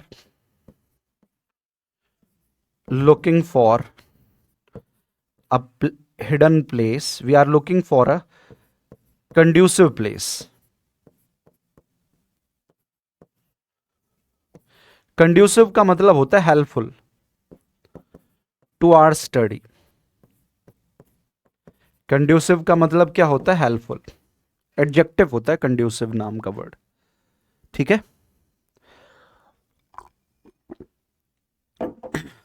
अब ये कॉन्सेप्ट्स ऐसे हैं जो थोड़ा सा जब ज्यादा अच्छे होते हैं जब टीचर अवेलेबल हो जो बता सके या फिर तुम्हारे डाउट का जवाब दे सके, ठीक है। जरूरी नहीं ऑफलाइन ही हो, ऑनलाइन जवाब देने के लिए वो तैयार हो, ठीक है। ऑनलाइन कोचिंग क्लासेस की बहुत बड़ी दिक्कत ये बनी हुई है कि आप के जो डाउट्स हैं ना वो क्लियर नहीं होते, और आप ऐसा पढ़ाते भी नहीं, वो लोग डाउट आए, पहली बात तो ये भी होती है। और दूसरी बड़ी बात पता है क्या होती है? तुम टीचर्स को, वो टीचर्स जो फेमस है, मान लो बहुत सारे फेमस हो रखे हैं, उनका तुमने कोर्स ज्वाइन कर लिया। अब उनके हर बैच में, हर जब भी उनका ऑनलाइन कोई कोर्स आता है तो एडमिशन 2-3 हजार से कम होते ही नहीं, समझना मेरी बात। अब जिसके बैच में 2-3 हजार कोर्स एडमिशन जिसने ले रखे हैं, ठीक है, तो मैं कहता हूं कि वो चाह के भी जवाब दे ही नहीं सकता। डाउट कितने हो जाएंगे, ठीक है ना। वो चाह के भी जवाब देगा नहीं, और यदि वो किसी को अपॉइंट कर लेता है जवाब देने के लिए तो स्टूडेंट उससे सेटिस्फाई नहीं होता। अब आप मुझसे पढ़ रहे हो, तो यदि मैं आपको रिप्लाई करता हूं तो मानोगे ना आप। यदि मैं किसी अपने असिस्टेंट को कॉल करके कह दूं कि तुम ये स्टूडेंट्स के डाउट है, तुम इनको फोन कर दो और समझा दो, ठीक है, तो सोचो यदि मेरा कोई असिस्टेंट तुम्हें फोन करके बता रहा है कि जो तुम्हारा डाउट था उसका आंसर ऐसे ऐसे है, तो तुम एक टाइम के लिए तो कर लोगे कि चलो ठीक है। ऐसा नहीं है कि तुम ऑफेंड कर दोगे, तुम सुनोगे कि हाँ चलो ठीक है सर आप बता दें। लेकिन वो इतना उस लेवल का सेटिस्फेक्शन आप लोगों तक नहीं पहुंचता है, ये तो बात तय है। डाउट तो आते ही, चाहे वो कितने भी इंटेलिजेंट। इंग्लिश में थोड़े कम आते हैं, मैथ्स और रीजनिंग इनमें तो ज्यादा आते हैं। रीजनिंग में तो सब नहीं कम आते हैं, लेकिन मैथ में तो फिर डाउट हाँ आते ही हैं। हाँ, क्योंकि कोई कोई टीचर आजकल रीजनिंग भी थोड़े अच्छे लेवल की पूछी जा रही है। आजकल जो है रीजनिंग थोड़ा ठीक ठाक लेवल बना दिया है। हाँ, एक अच्छा स्टूडेंट है तो उसको बहुत ज्यादा दिक्कतें नहीं होती कंपैरेटिवली मैथ्स के, मान रहे हो। तो यदि ऑफलाइन क्लासेस हैं तुम्हारी, तो तुम्हारे पास टीचर है, तुम 2 बार पूछोगे, 3 बार पूछोगे। इस कॉन्सेप्ट में ऑनलाइन में मुझे नहीं लगता मैंने 10 मिनट से ज्यादा लिया होगा, 5-10 मिनट, दैट्स इट, ठीक है। और डाउट में कितने ही बैचेस के ग्रुप मेरे बने हुए हैं, ना के बराबर आते हैं डाउट्स, ठीक है। मैं तो थोड़ा डिटेल उसको करता हूं, उस पर टाइम दिया जाता है, उसको समझाया जाता है कि ये कॉन्सेप्ट बना कैसे है। ये बात मैंने वही तो बताई, पहले आपको जनरल बात बताई, लेकिन इसको फिक्स मत कर लेना, ऐसा भी होता है। तो जब ये बातें बता दी तो फिर चीजें, फिर वो बनेगी उस तरीके की इमेजिनेशन, फिर आप उसकी ओर मूव करोगे, फिर शिफ्ट करोगे फिर, ठीक है। ये तो जो है इंडक्टिव पैटर्न है, ये तो तरीका ही अलग है चीजों को समझने सीखने का, ठीक है। तो थोड़ा सा ये रहता है कि ऑफलाइन में तुम्हें दिक्कत हो गई कोई भी, तो मैक्सिमम सेटिस्फेक्शन ऑफलाइन क्लासेस में ऐसी पॉसिबिलिटी है कि आपके डाउट शायद आप फिर बाद में डाउट ना पूछे, क्योंकि क्लास में क्लियर कर लोगे तुम। ठीक है, यदि थोड़ा सा अच्छा माहौल बना लिया जाए क्लास में टीचर और स्टूडेंट्स के बीच में, ठीक है, एक फ्रेंडली चिट चैट जैसी चले, ठीक है, टीचर अपने गुरूर में ना रहे कि मैं तो पता नहीं क्या हो गया और तुम पता नहीं क्या हो गए, ठीक है, एक थोड़ा सा एक माहौल बनाया जाए तो स्टूडेंट पूछ लेता है। शुरुआत में वो थोड़ी हेजिटेशन होती है, उसको शर्म करता है वो कि क्वेश्चन पूछूं ना पूछूं, कैसा लगेगा सामने वाले को, ठीक है, तुम्हारे साथ के जो तुम्हारे कोलीग्स होते हैं उनको कैसा वो सोचेंगे तुम्हारे बारे में। यदि वो सब बातें बनती है जब वो ऐसा इन्वायरमेंट क्रिएट कर दिया जाए, टीचर करेगा उसको,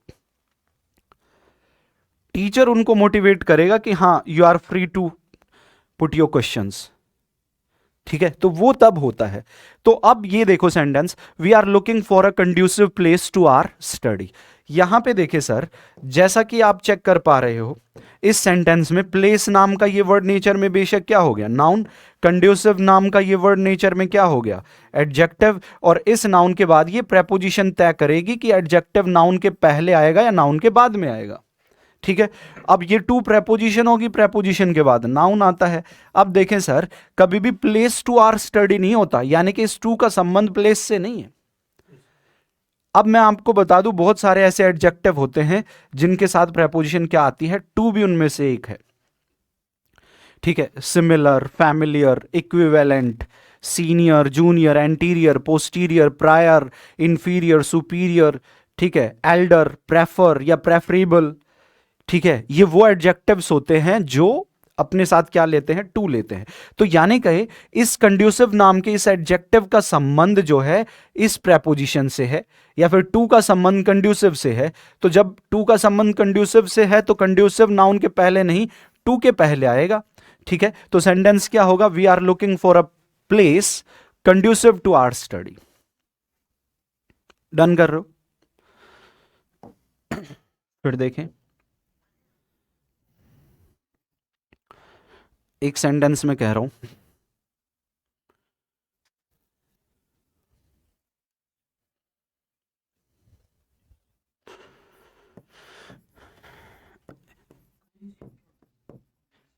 conducive means helpful. He is a busy person with his work. He is a busy person with his work. और एक सेंटेंस है, Solomon was a famous king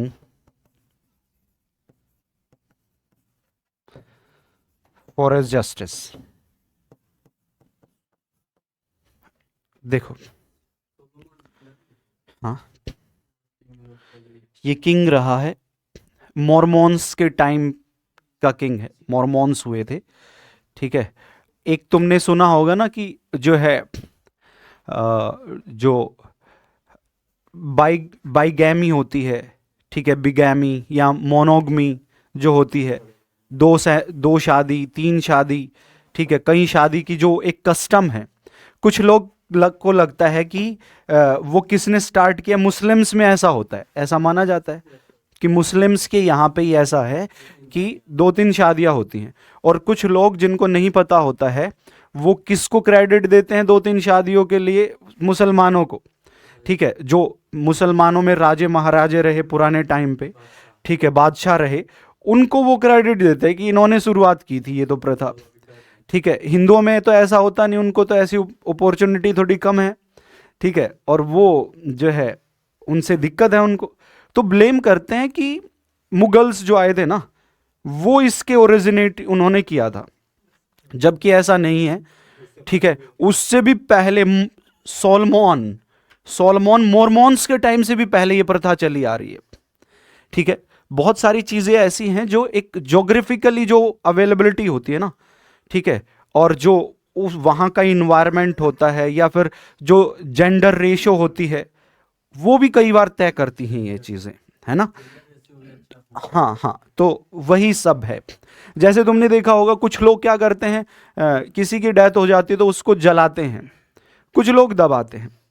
तो ये दबाने का जो मुस्लिम्स का हुआ था, ये कहाँ पे हुआ था? ये उधर जो अरब देश हैं, ठीक है, वहां पे लकड़ी की इतनी अवेलेबिलिटी, डेजर्ट थे। सर फारसी में तो सर डाल देते पक्षियों को खाने के लिए। हाँ बिल्कुल, पारसी पहली पूरी मानव जाति में जो है फारसी लोग जो है ऐसे हैं, जो पारसी लोग हैं या फिर यहूदी जो हैं, जूस, ठीक है, वो ऐसा करते थे। उनकी ये सोचती थी कि आदमी पूरी जिंदगी 100 साल तक, ठीक है, इस इन्वायरमेंट को वो जो है एक्सप्लॉइट करता है, इसी यहाँ से ही लेता है, ठीक है, पूरे इन्वायरमेंट से सारी चीज़ें लेता है, अपना भोजन, पेड़ पौधे, ये वो सब हम नष्ट करते हैं ना, डायरेक्टली इनडायरेक्टली हम सब, ठीक है। तो वो ये कहते थे कि जब हम 100 साल इसको ख़त्म कर रहे हैं तो जिंदगी के बाद बॉडी का क्या है? बॉडी का तो कुछ नहीं है, तुम जला लो, दफना लो, कुछ नहीं होना।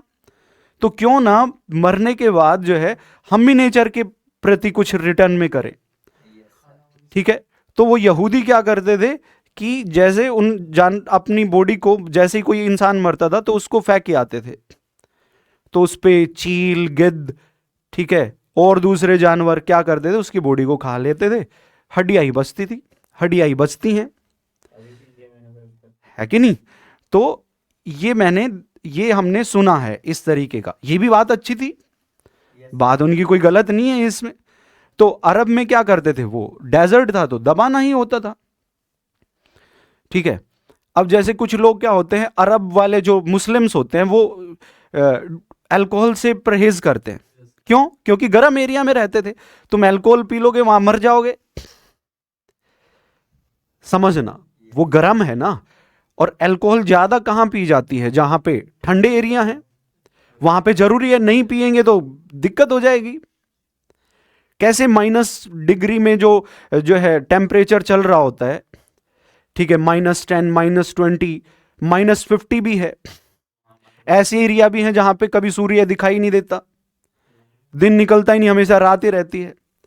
तो वहां पे लोग कैसे रहेंगे बिना अल्कोहल के? रह ही नहीं सकते, ठीक है। तो ये ज्योग्राफिकली जो चीजें हैं ना, वो डिसाइड करती हैं कि क्या कल्चर, उन्होंने ही कल्चर बनाया, जो भौगोलिक परिस्थितियां होती हैं उससे ही आदतें बनी हैं, उससे ही समाज निर्मित हुए हैं। इधर थोड़ा सा अमेरिका में तो इधर तो 12 साल का बच्चा भी वाइन पीता है, अल्कोहल। हाँ, वो उसी की वजह वही है। नहीं, 12 साल का तो नहीं, तुम ज्यादा खुश मत हो। यूरोप में है, हाँ, अमेरिका में ना है। अमेरिका में नहीं है। अमेरिका में 18 साल के बाद तुम कुछ भी कर सकते हम्म, 18 साल के बाद तो फिर गार्जियन का जरूरी नहीं है। हाँ, तो ठीक है ना, तो ठीक है। हाँ, गलत क्या है इसमें? इंडिया में 25-30 साल तक बच्चा डिपेंड ही रहता है। हम्म, 20 साल तक sir.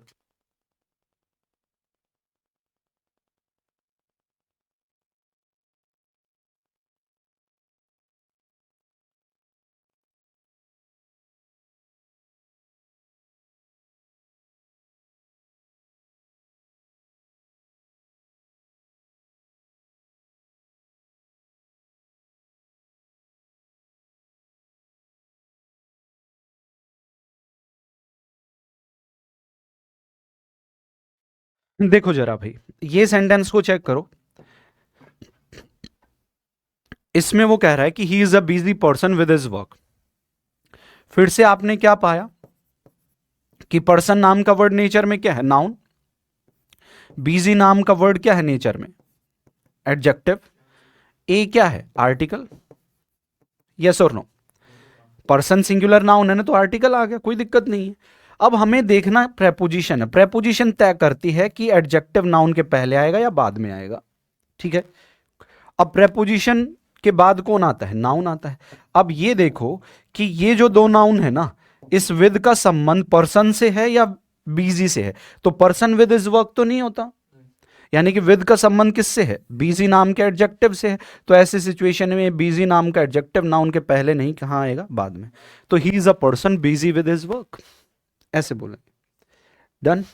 He is a person busy with his work. और उसी तरीके से आप देख सकते हो लास्ट सेंटेंस में, किंग नाम का ये वर्ड नेचर में क्या? नाउन। फेमस नाम का ये वर्ड नेचर में एडजेक्टिव है। आर्टिकल इसलिए आया है क्योंकि सिंगुलर नाउन है, एक किंग की बात हो रही है। ये सब्जेक्ट हो गया, सिंगुलर है, वर्ब सिंगुलर आ गई, ठीक है। और इस नाउन के बाद में एक जो प्रेपोजिशन दे रखी है फॉर, प्रेपोजिशन नाउन के पहले आती है या प्रेपोजिशन के बाद नाउन आता है। अब हमने देखा कि किंग फॉर हिज जस्टिस है, यानी कि फॉर का संबंध किंग से है या फेमस से है, तो किंग फॉर हिज जस्टिस नहीं होता, फॉर प्रेपोजिशन किसके साथ आती है, फेमस के साथ। तो ऐसे सिचुएशन में ये जो एडजेक्टिव है, इस एडजेक्टिव को नाउन के पहले नहीं कहाँ पे यूज कर देंगे, बाद में। तो सेंटेंस होगा Solomon was a king famous for his justice. Done कर रहे हो, ठीक है, कंप्लीट, सारे के सारे सेंटेंसेस डन हो गए। अब कॉन्सेप्ट को इसके जानेंगे। कॉन्सेप्ट कहता है use an adjective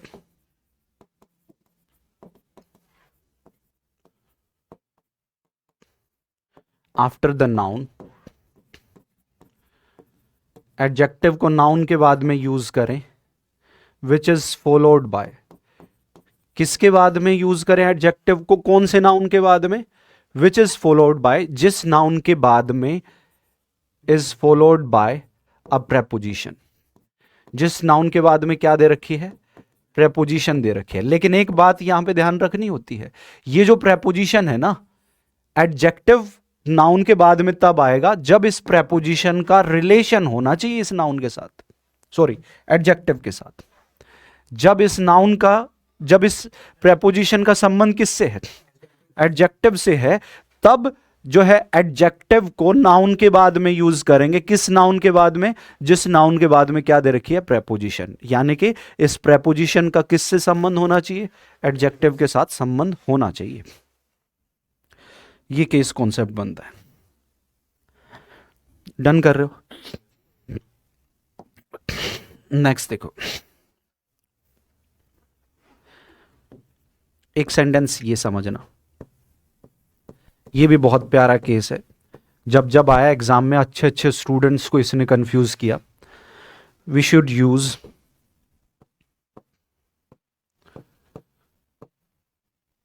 proper language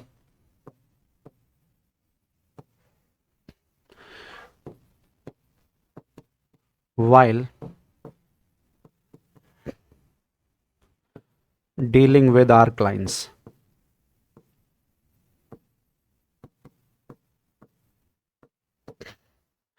We should use proper language while dealing with our clients. A man who respects women is the proper man.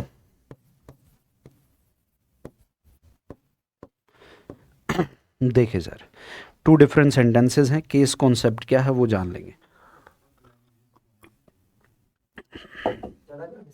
ना ठीक है, चलता है।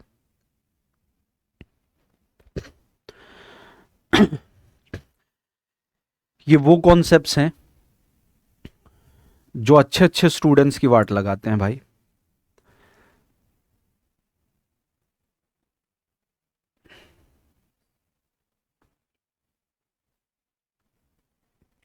देखिए सर, ध्यान देना,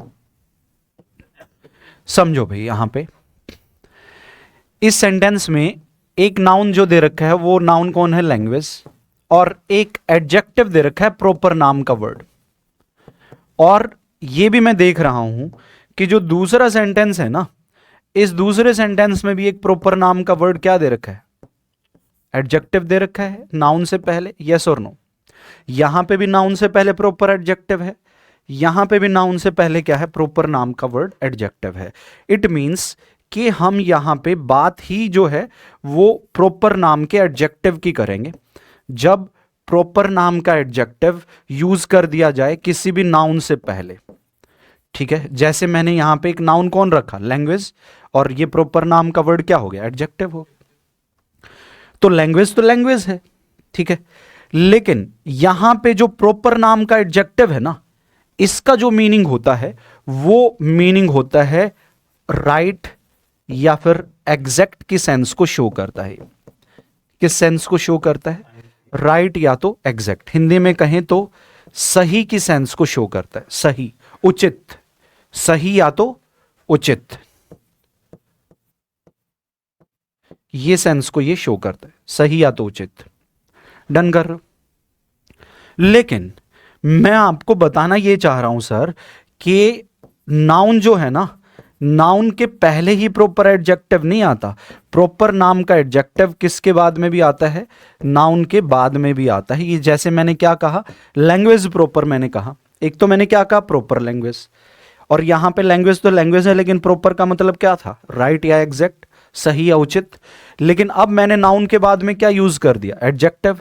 लेकिन जब ये प्रॉपर नाम का एडजेक्टिव नाउन के बाद में यूज किया जाता है तो इसका मतलब होता है in true sense, in true sense, या फिर इन रियल, या तो क्या? In real. हिंदी में कहीं तो सही मायने में, सही मायने में की सेंस को ये शो करता है।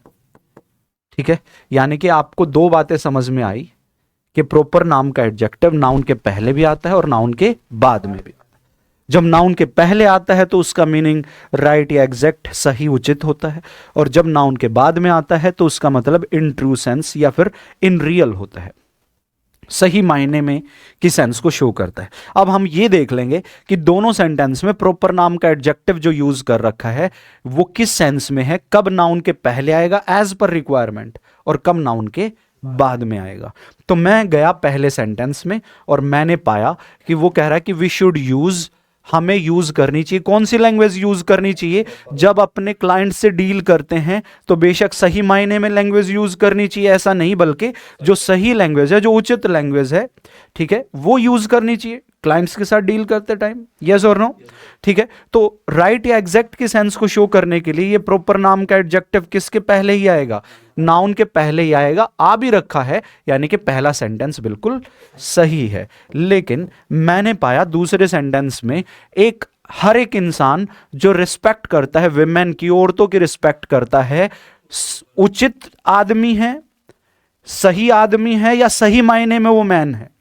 बेशक इन ट्रू सेंस की सेंस को शो कर रहा है, इन रियल की सेंस को शो कर रहा है। तो ऐसी सिचुएशन में ये जो प्रॉपर नाम का एडजेक्टिव है ना दोस्त, ये नाउन के पहले नहीं, कहां आएगा? नाउन के बाद में। यहां पे प्रॉपर नाम का वर्ड यूज करेंगे। अब सेंटेंस ओके हो जाएगा। बताएं तो क्या बोलेंगे? अ man who respects women is the man proper.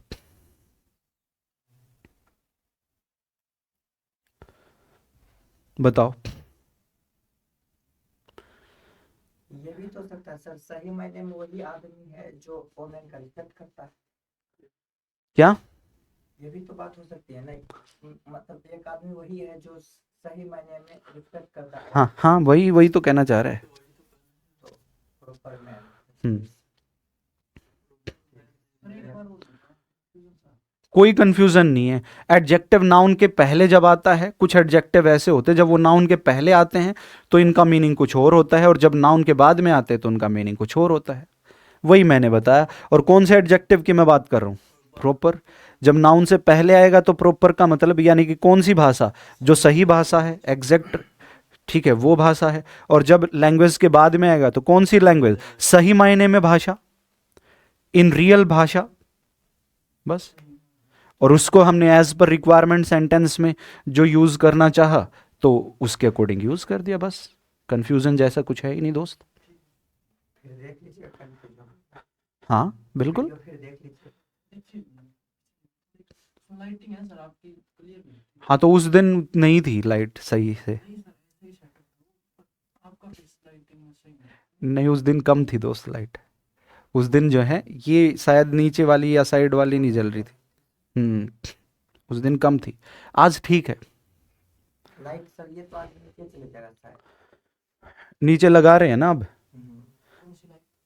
ये स्टूडियो लग जाएगा वो। क्लास में ही लगा देंगे अब इसको, क्योंकि अब ज़्यादा स्टूडेंट्स होंगे तो फिर यहाँ नहीं बनेगी ना बात। अभी नहीं पता भाई। हम्म देखें और आगे बढ़ते हैं।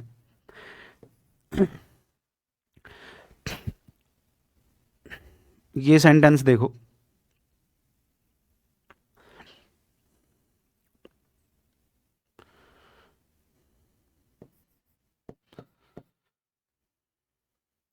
all concerned people met the concerned officer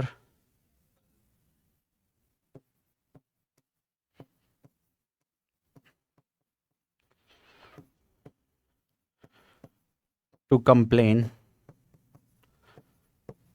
about the shortage of electricity.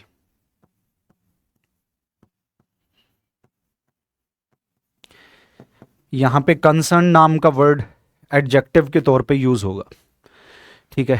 In words को यदि आप अच्छे से जब रीडिंग करोगे ना, तो तमाम जितनी भी बातें हैं ये आपके रीडिंग के दौरान भी मिलती हैं आपको, ठीक है। न्यूज़पेपर में कोई नॉवल पढ़ रहे हो, कोई मैगजीन पढ़ रहे हो, ठीक है, कोई बुक पढ़ रहे हो मोटिवेशनल या फिर कोई स्टोरी बेस्ड, तो ये सारी की सारी चीज़ें जो है, यदि आपने अच्छे से चीज़ों को सीख रहे हो, समझ रहे हो, रिलेट करते हुए, तो इन सबको आप वहाँ पे अपने रीडिंग के दौरान भी ऑब्जर्व करते हुए पाओगे, ठीक है। और लर्निंग का मतलब ही यही होता है, यदि आप सही तरीके से सीख रहे हो, ठीक है, यदि आपका मेथड प्रॉपर है, ठीक है, राइट है, उचित है, तो फिर आप उसको रिलेट करते हो फिर, ठीक है। हाँ,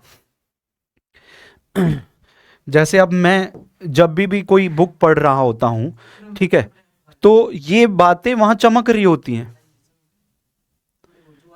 ठीक है, वो चमकती हैं चीजें, ठीक है। जैसे सोचो चमकना कैसे हो सकता है, कि मतलब अलग ही दिख जाएगा कि हाँ देखो ये सब रिलेटेड चीजें चल रही हैं, वही बातें चल रही हैं, हाँ। तो वो चीजें ग्रेजुअली होंगी, और थोड़े चैप्टर, नंबर ऑफ चैप्टर्स जब बढ़ते चले जाएंगे ना, तो फिर और शानदार तरीके से फिर तुम रिलेट करने लग जाओगे। हाँ, all concern people met the concerned officer to complain about the shortage of electricity. देखिए सर, ध्यान देना, एक वर्ड मैंने लिखाया कंसर्न्ड पीपल, कंसर्न्ड पीपल, तो यहां पे पीपल नाम का वर्ड क्या है, नाउन।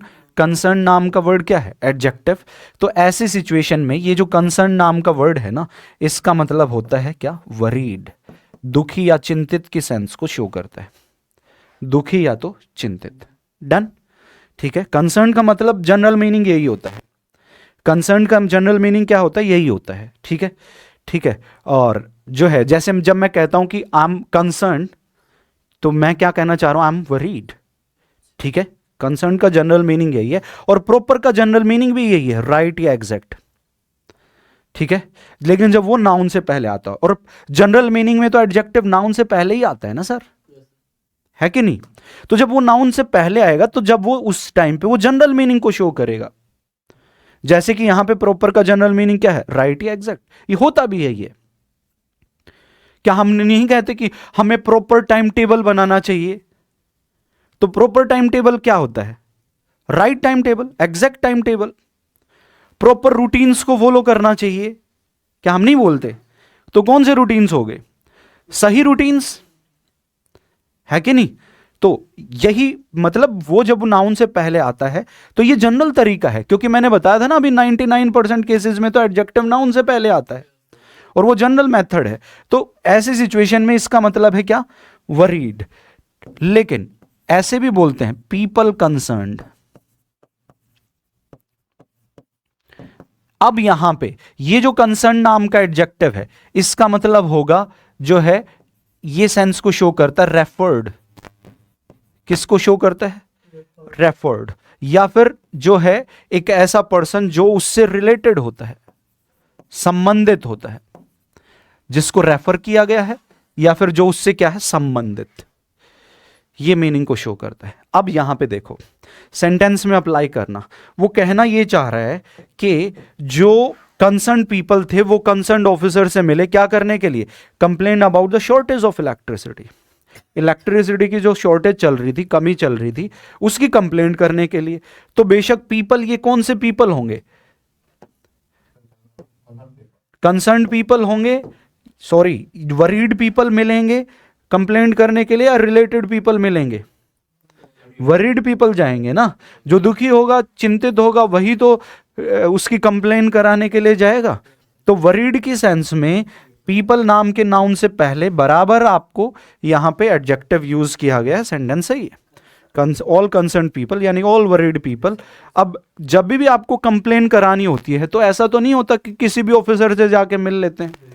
जो ऑफिसर उससे क्या है, रिलेटेड है, संबंधित अधिकारी से मिला जाता है ना। यस और नो? आपको किसी भी चीज की कंप्लेंट करानी है, कोई चीज फाइल करनी है आपको, तो आप जब ऑफिसर के पास जाते हो तो ऐसे नहीं कि किसी भी ऑफिसर के पास चले गए, जो उससे संबंधित है उसी से मिला जाता है। तो यहां पे किससे मिले हैं? वो जो है वरीड ऑफिसर से नहीं मिलोगे आप जाके। ऑफिसर वरीड, चिंतित, दुखी, दुखी ऑफिसर तुम्हारी क्या मदद करेगा उस बारे में? जो उससे रिलेटेड होगा, जिसको रेफर किया गया कि फलां से मिल लेना। ऐसा होता है ना कि तुम्हें ये दिक्कत है कि वहां चले जाना, उस आदमी से मिल लेना, उसको रेफर कर दिया गया, वो रिलेटेड है, उससे संबंधित है। तो ऐसे सिचुएशन में ये जो ऑफिसर नाम का नाउन है और ये जो कंसर्न्ड एडजेक्टिव है, बेशक ये एडजेक्टिव ऑफिसर नाम के इस नाउन के बाद में यहां पे यूज किया जाएगा, सेंटेंस आपका ओके हो जाएगा। बताएं, डन? आगे बढ़ते हैं। एक सेंटेंस में कह रहा हूं,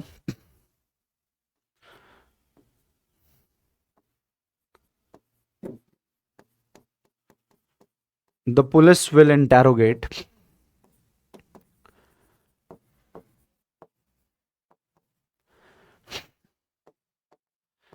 the responsible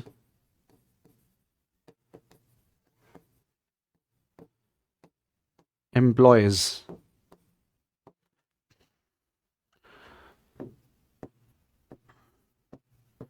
और एक सेंटेंस में कह रहा हूं, द कंपनी शुड एनकरेज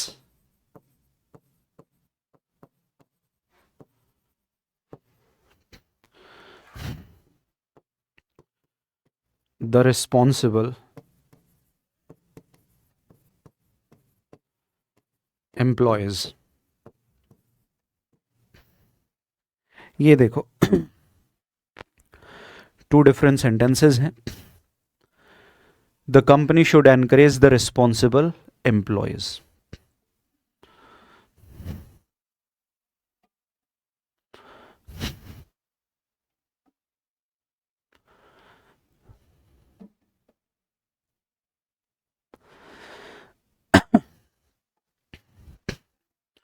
करें डिस्कस? देखें जरा फर्स्ट सेंटेंस में, देखो दोस्त, यहां पे जो एडजेक्टिव जिसको हम डिस्कस करेंगे ना अभी, वो बेशक एडजेक्टिव कौन है? रिस्पॉन्सिबल, जो कि किस नाउन से पहले आ रखा है? एम्प्लॉयज नाम के नाउन से पहले आ रखा है। अब केस क्या कहता है भाई, वो देख लो। रिस्पॉन्सिबल नाम का एडजेक्टिव है जो नाउन से पहले जब यूज किया जाता है, जैसे नाउन में क्या कह रहा हूं, पर्सन कह रहा हूं, रिस्पॉन्सिबल पर्सन। तो अब यहां पे देखें, पर्सन नाउन है और रिस्पॉन्सिबल एडजेक्टिव है, और आमतौर पे एडजेक्टिव नाउन से पहले ही आता है। यानी कि रिस्पॉन्सिबल नाम के एडजेक्टिव का एक जो जनरल मीनिंग होता है ना, वो बेशक होता है अकाउंटेबल या फिर आंसरेबल। ठीक है, आंसरेबल हिंदी में कहें तो क्या मीनिंग हो गया? जवाबदेह या जिम्मेदार।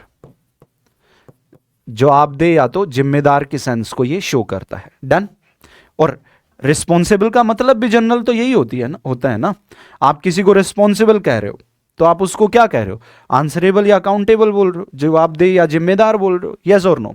तो ये तो रहा जनरल मीनिंग। लेकिन यहां पे मान लो पर्सन नाम के नाउन के बाद में ये रिस्पॉन्सिबल नाम का वर्ड गिवन किया जाए, तो जैसे ही नाउन के बाद में एडजेक्टिव आएगा ना रिस्पॉन्सिबल नाम का, ठीक है, तो अब रिस्पॉन्सिबल का वर्ड का जो मीनिंग हो जाता है वो बदल जाता है, और मीनिंग हो जाता है क्या? गिल्टी, आरोपी जो है उसमें।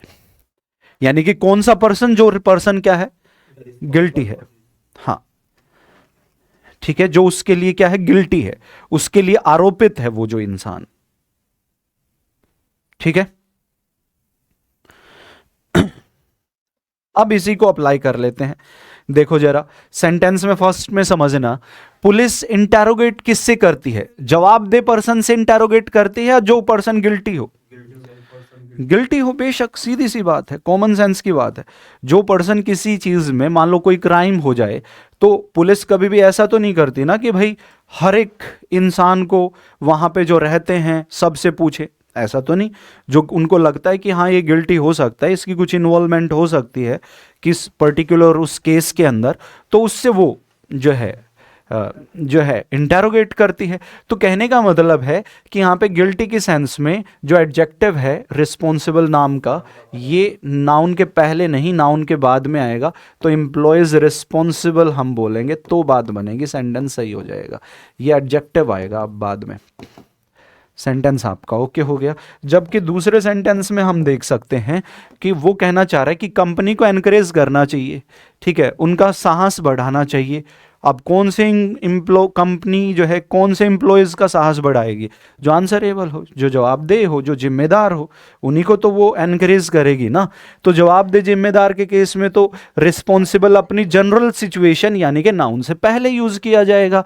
और मैं देख सकता हूं कि रिस्पॉन्सिबल नाम का जो वर्ड है ना इस सेंटेंस में, ये एडजेक्टिव आ भी रखा है किससे पहले? एम्प्लॉयज नाम के नाउन से पहले आ भी रखा है। तो सेंटेंस यहां पे ओके है, कोई दिक्कत नहीं है।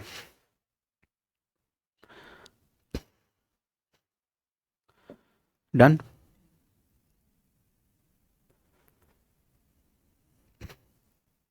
एग्री। फिर देखो,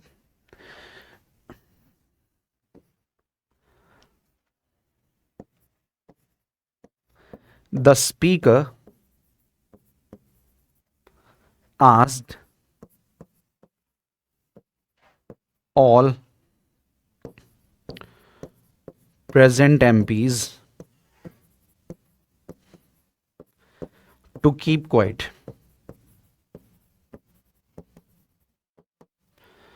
The speaker asked all present MPs to keep quiet.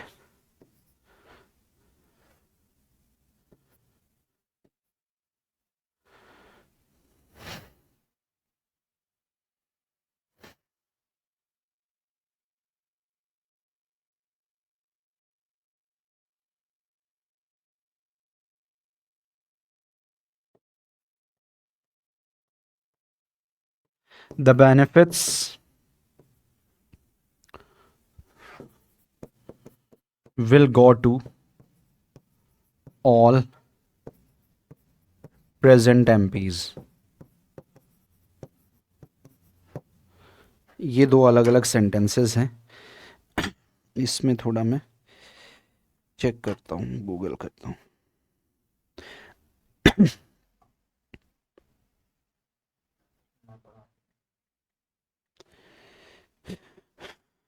Present MPs,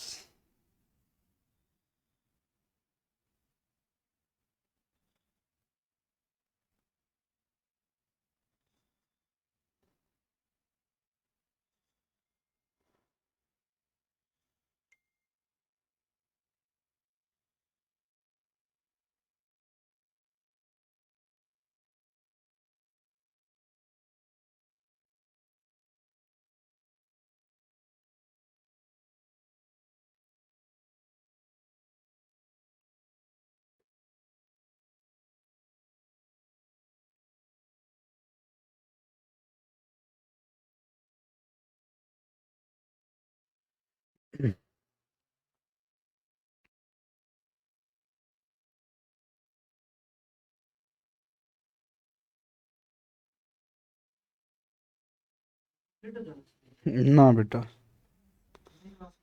दो तीन तीन क्लास लगेंगे।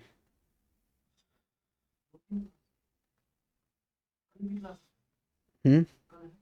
ना।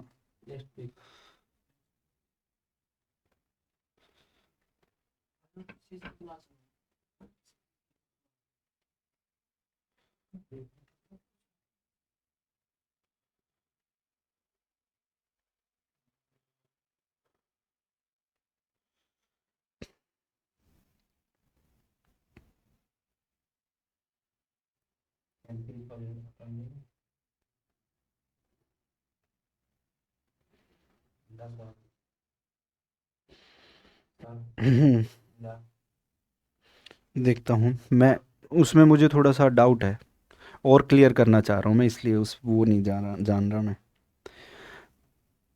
प्रेजेंट का मतलब एक तो जनरल मीनिंग होता है कि जो एग्जिस्टिंग है, जो नाउ में है, करंट में है, सॉरी प्रेजेंट में है, यानी कि जो एग्जिस्ट करते हैं। The word present multiple meaning, most of which concern give present is a gift, the time present is right now, present is a gift, the present leader now, और एक जो है प्रेजेंट सिस्टम नाउ एग्जिस्टिंग, ये हो गया meaning, ठीक है। और दूसरा मीनिंग हो गया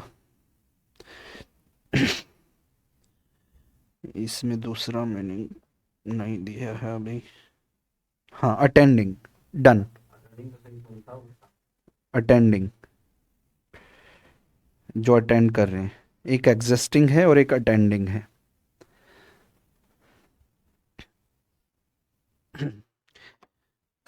देखो भाई, समझना, केस क्या कहता है सर, आमतौर पे प्रेजेंट नाम का ये जो एडजेक्टिव है, ठीक है, वो बेशक किसके पहले आता है, नाउन के पहले, ठीक है, ये आपका नाउन हो गया और जो है ये आपका एडजेक्टिव हो गया।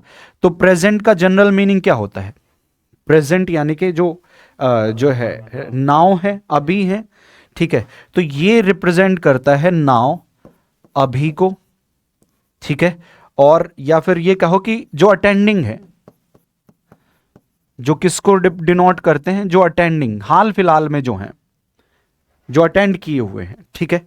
और एक ये भी हम यूज करते हैं फ्रेज, एमपीज प्रेजेंट भी यूज करते हैं, यानी कि प्रेजेंट नाम का एडजेक्टिव नाउन के बाद में भी चला जाता है, ठीक है।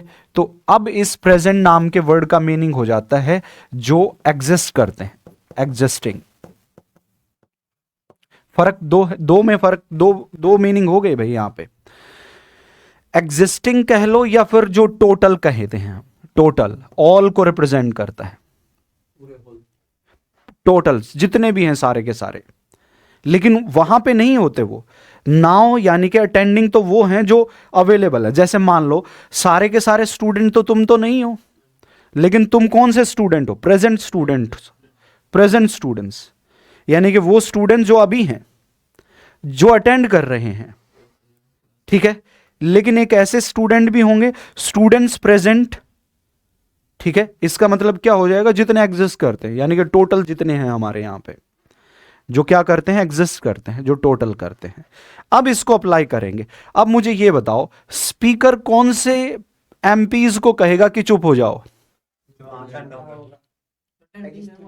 जो वहां पे होंगे, जो अटेंड कर रहे होंगे। अब ऐसा तो नहीं होता ना कि स्पीकर जोन से एमपी आए नहीं आज, उनको थोड़ी बोलेंगे चुप होने के लिए, जो अटेंडिंग होंगे उनको बोलेंगे ना। तो सेंटेंस क्या होगा, जो प्रेजेंट नाम का एडजेक्टिव है वो बेशक किसके पहले आएगा, नाउन के पहले ही आएगा, और ये जो है नाउन के पहले आ भी रखा है, यानी कि ये सेंटेंस सही है। लेकिन इस सेंटेंस में हम देख लें कि ये वो कहना चाह रहा है कि जो बेनिफिट्स हैं, जो फायदे हैं, अब फायदे कभी भी ऐसा नहीं होता कि जो नाउ अटेंडिंग है उन्हीं को फायदे नहीं जाते हैं, सबको जाते हैं वो। तो कोई भी मान लो, कोई भी जो है कोई भी चेंजेस होते हैं, कुछ भी बदलाव होते हैं, वो सब के लिए होते हैं, ठीक है। जितने भी एमपी हैं, जो जिनको जो भी सुविधाएं मिलनी होती हैं, ठीक है, अब वो ऐसा नहीं होता कि जो वहाँ पे पार्लियामेंट में जाता है उन्हीं को मिलते हैं, सबको मिलती हैं सुविधाएं, तो है ना। जो बेनिफिट्स हैं वो will go to all present MPs, यानी कि जो कौन है, जो एग्जिस्ट करते हैं, यानी कि जितने सारे के सारे हैं, टोटल जितने हैं। तो ऐसे सिचुएशन में ये प्रेजेंट नाम का एडजेक्टिव जो है, ये नाउन के पहले नहीं, कहाँ पे जाएगा, नाउन के बाद में जाएगा। तो यहां पे आप यूज करेंगे प्रेजेंट, यहां पे ये एडजेक्टिव यूज होगा। अब सेंटेंस बनेगा, ओके। बताएं, डन। और देखते हैं, आगे बढ़ते हैं।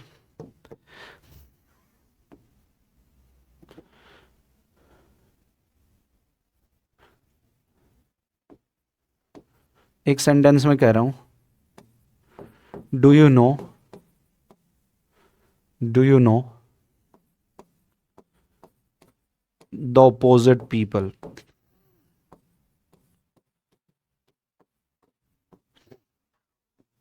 और एक सेंटेंस में कह रहा हूं, it is very hard to deal with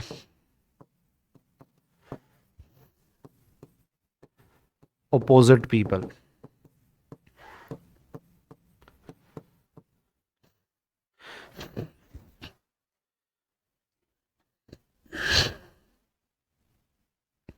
done. दो अलग अलग सेंटेंसेस हैं, ओपोजिट नाम का वर्ड है, और इन्हीं दोनों को हम डिस्कस करेंगे कि ओपोजिट नाम का ये एडजेक्टिव कब नाउन के पहले आता है, कब नाउन के बाद में आता है। ठीक है, मैं इनकी यदि बात करूं ना, एक फॉरेन राइटर्स की भी बात मैं करूं, तो फॉरेन राइटर्स, मैंने बहुत सारे फॉरेन राइटर्स की बुक पढ़ रखी है। ठीक है, और माइकल स्वान से लेके जो हेनरी वॉन, बहुत सारी अच्छी अच्छी बुक्स हैं। ठीक है, रेनन मार्टिन और रेमंड मर्फी वगैरह, उन सब की यदि मैं बात करूं तो उन बुक्स में भी यदि मैं जब देखता हूं ना, तो पाता हूं कि 2-3 केसेस मिलते हैं, 2-3 वर्ड ही मिलते हैं। ठीक है, जैसे परसों ही मैं माइकल स्वान जब पढ़ रहा था, तो माइकल स्वान में इसी कॉन्सेप्ट को मैं पढ़ रहा था। ठीक है, तो मुझे क्लास लेनी थी, तो मैं रास्ते में था, ट्रेन में था, तो मैंने सोचा कुछ न कुछ पढ़ ही लिया जाए। तो मैंने सोचा कि हाँ, एडजेक्टिव पढ़ाना है तो कुछ उसमें देख लेता हूँ। तो मैंने पाया उसमें जो है 2 एडजेक्टिव तो थे ये, एक तो प्रेजेंट, एक तो ये प्रॉपर नाम का एडजेक्टिव था, सिर्फ इसकी पोजीशन और इसके मीनिंग को रिप्रेजेंट कर रखा था उसमें। ठीक है, और कंसर्न भी नहीं था, और एक शायद जो था वो प्रेजेंट नाम का वर्ड था। ठीक है, 2-3 ऐसे ही एक आध जो है किसी किसी बुक में ये अवेलेबल होते हैं। ठीक है, लेकिन ये जितने भी हैं 5-6-7 जितने भी हैं, वो सारे एक जगह पे कब किए जाते हैं, जब वो तमाम जो बुक्स आपने जो रेफरेंसेस पढ़े हुए होते हैं तब जाके ये होते हैं। ऐसा नहीं है कि तुरंत ये जो चीज़ें आ जाती हैं। तो 2-3 ही वहाँ पे मिलती हैं। अब देखें सर, यहाँ पे यदि हम चेक करें तो बेशक ऑपोजिट नाम का ये वर्ड एडजेक्टिव है जो यूज किया गया है पीपल नाम के नाउन से पहले। ठीक है, अब मैं देख सकता हूं कि ऑपोजिट नाम का वर्ड जब भी यूज किया जाता है नाउन से पहले, ऑपोजिट पीपल, तो ऑपोजिट का जनरल मीनिंग क्या होगा? हाँ, ओपोजिट का जनरल मीनिंग होता है एक तरीके से कॉन्ट्रैरी की सेंस को शो करता है। क्या? कॉन्ट्रैरी। ठीक है, ओपोजिट क्वालिटीज को रिप्रेजेंट करता है। ठीक है, ओपोजिट क्वालिटीज को बताता है, जबकि ये जो है पीपल नाम का वर्ड नाउन है और ओपोजिट नाम का वर्ड एडजेक्टिव जब ये बाद में यूज कर लिया जाता है तो इसका मतलब होता है फेसिंग। फेसिंग हिंदी में कहें तो सम्मुख, सामने की सेंस को शो करता है। ये सिचुएशन कंडीशन रहती है। डन कर रहे हो इस बात को? ये इसके अलग अलग मीनिंग हुआ करते हैं। हम बात कर रहे हैं सर, यहाँ पे ओपोजिट नाम का वर्ड का मीनिंग ये होगा और यहाँ पे ओपोजिट नाम के वर्ड का मीनिंग ये होगा। ठीक है, अब देखो इस सेंटेंस में वो कह रहा है do you know the opposite people. ठीक है, यानी कि क्या आप जानते हो? कौन से पीपल को जानते हो? जो पीपल आपके कॉन्ट्रैरी हैं या आपके फेसिंग हैं? कॉन्ट्रैरी हैं। और यहां पे देखना कौन से लोगों से डील करना मुश्किल होता है? जो आपके सम्मुख होते हैं, सामने होते हैं, उनसे, या जो आपके कॉन्ट्रैरी होते हैं? कॉन्ट्रैरी। कॉन्ट्रैरी यानी कि जिनकी क्वालिटी आपसे अलग है, जिनका बिहेवियर आपसे अलग है। ठीक है, तो कॉन्ट्रैरी की सेंस को शो करने के लिए तो ये बेशक जो है सही है यहां पे, तो यहां पे लेकिन वो कहना चाह रहा है कि आप जानते हो जो पीपल आपके क्या है, फेसिंग है। ये ऐसा सा सीन है जैसे टेबल पे एक साइड कुछ लोग बैठे हैं, दूसरी साइड कुछ लोग बैठे हैं। ठीक है, और एक दूसरे से बोला क्या क्या आप जानते हो वो जो लोग आपके फेसिंग हैं, सामने बैठे हुए हैं। ठीक है, तो फेसिंग की सेंस को शो करने के लिए अब ये जो अपोजिट नाम का वर्ड एडजेक्टिव है ये नाउन के बाद में आएगा, यहां पे अपोजिट लाना पड़ेगा। Do you know the people opposite? ये होगा एडजेक्टिव, ठीक है। जबकि इस सेंटेंस में हम देख सकते हैं it is hard to deal with opposite people. कौन से लोगों से डील करना जो है मुश्किल होता है? जो लोग आपके क्या हैं, कॉन्ट्रैरी हैं। तो कॉन्ट्रैरी की सेंस को शो करने के लिए ये एडजेक्टिव किसके पहले आ जाएगा? पीपल नाम के नाउन के पहले आ जाएगा। ये सेंटेंस सही है। यानी कि आप सिर्फ इतना सा समझना, आपका सॉल्यूशन मैं करूं इसमें कैसे हो सकता है, सॉल्यूशन समझ लो। देखो बहुत मुश्किल कुछ नहीं है, दोनों याद नहीं रखने पड़ेंगे, दोनों याद रखने की जरूरत नहीं है। सिर्फ आप ये ध्यान रखो, जब एडजेक्टिव नाउन से पहले आता है तो ये इसका जनरल यूज होता है, क्योंकि 99% केसेस में तो एडजेक्टिव नाउन के पहले ही आएगा। यस और नो? तो ऐसी सिचुएशन में उस वर्ड का मीनिंग देखो कि जनरल सिचुएशन सेंस में उसका मीनिंग क्या होता है। तो प्रॉपर का मतलब तो सही होता है, उचित होता है। तो सही उचित की सेंस में तो प्रॉपर एडजेक्टिव नाउन के पहले रहेगा। और यदि मीनिंग बदल रहा हो तो अब एडजेक्टिव के जो है नाउन के बाद में चला जाएगा। जैसे यहां पे जब हम अपने क्लाइंट से डील करते हैं तो हम सही लैंग्वेज यूज करनी होती है, तो सही की केस में तो ये सही है। यहां पे होता है एडजेक्टिव नाउन के बाद में, तब दिक्कत होती। जनरल मीनिंग देखो, जनरल पोजीशन नाउन के पहले होती है तो उसका जनरल मीनिंग प्रॉपर का आम बोलचाल की भाषा में जो मीनिंग होता है वही हमें देखना होता है।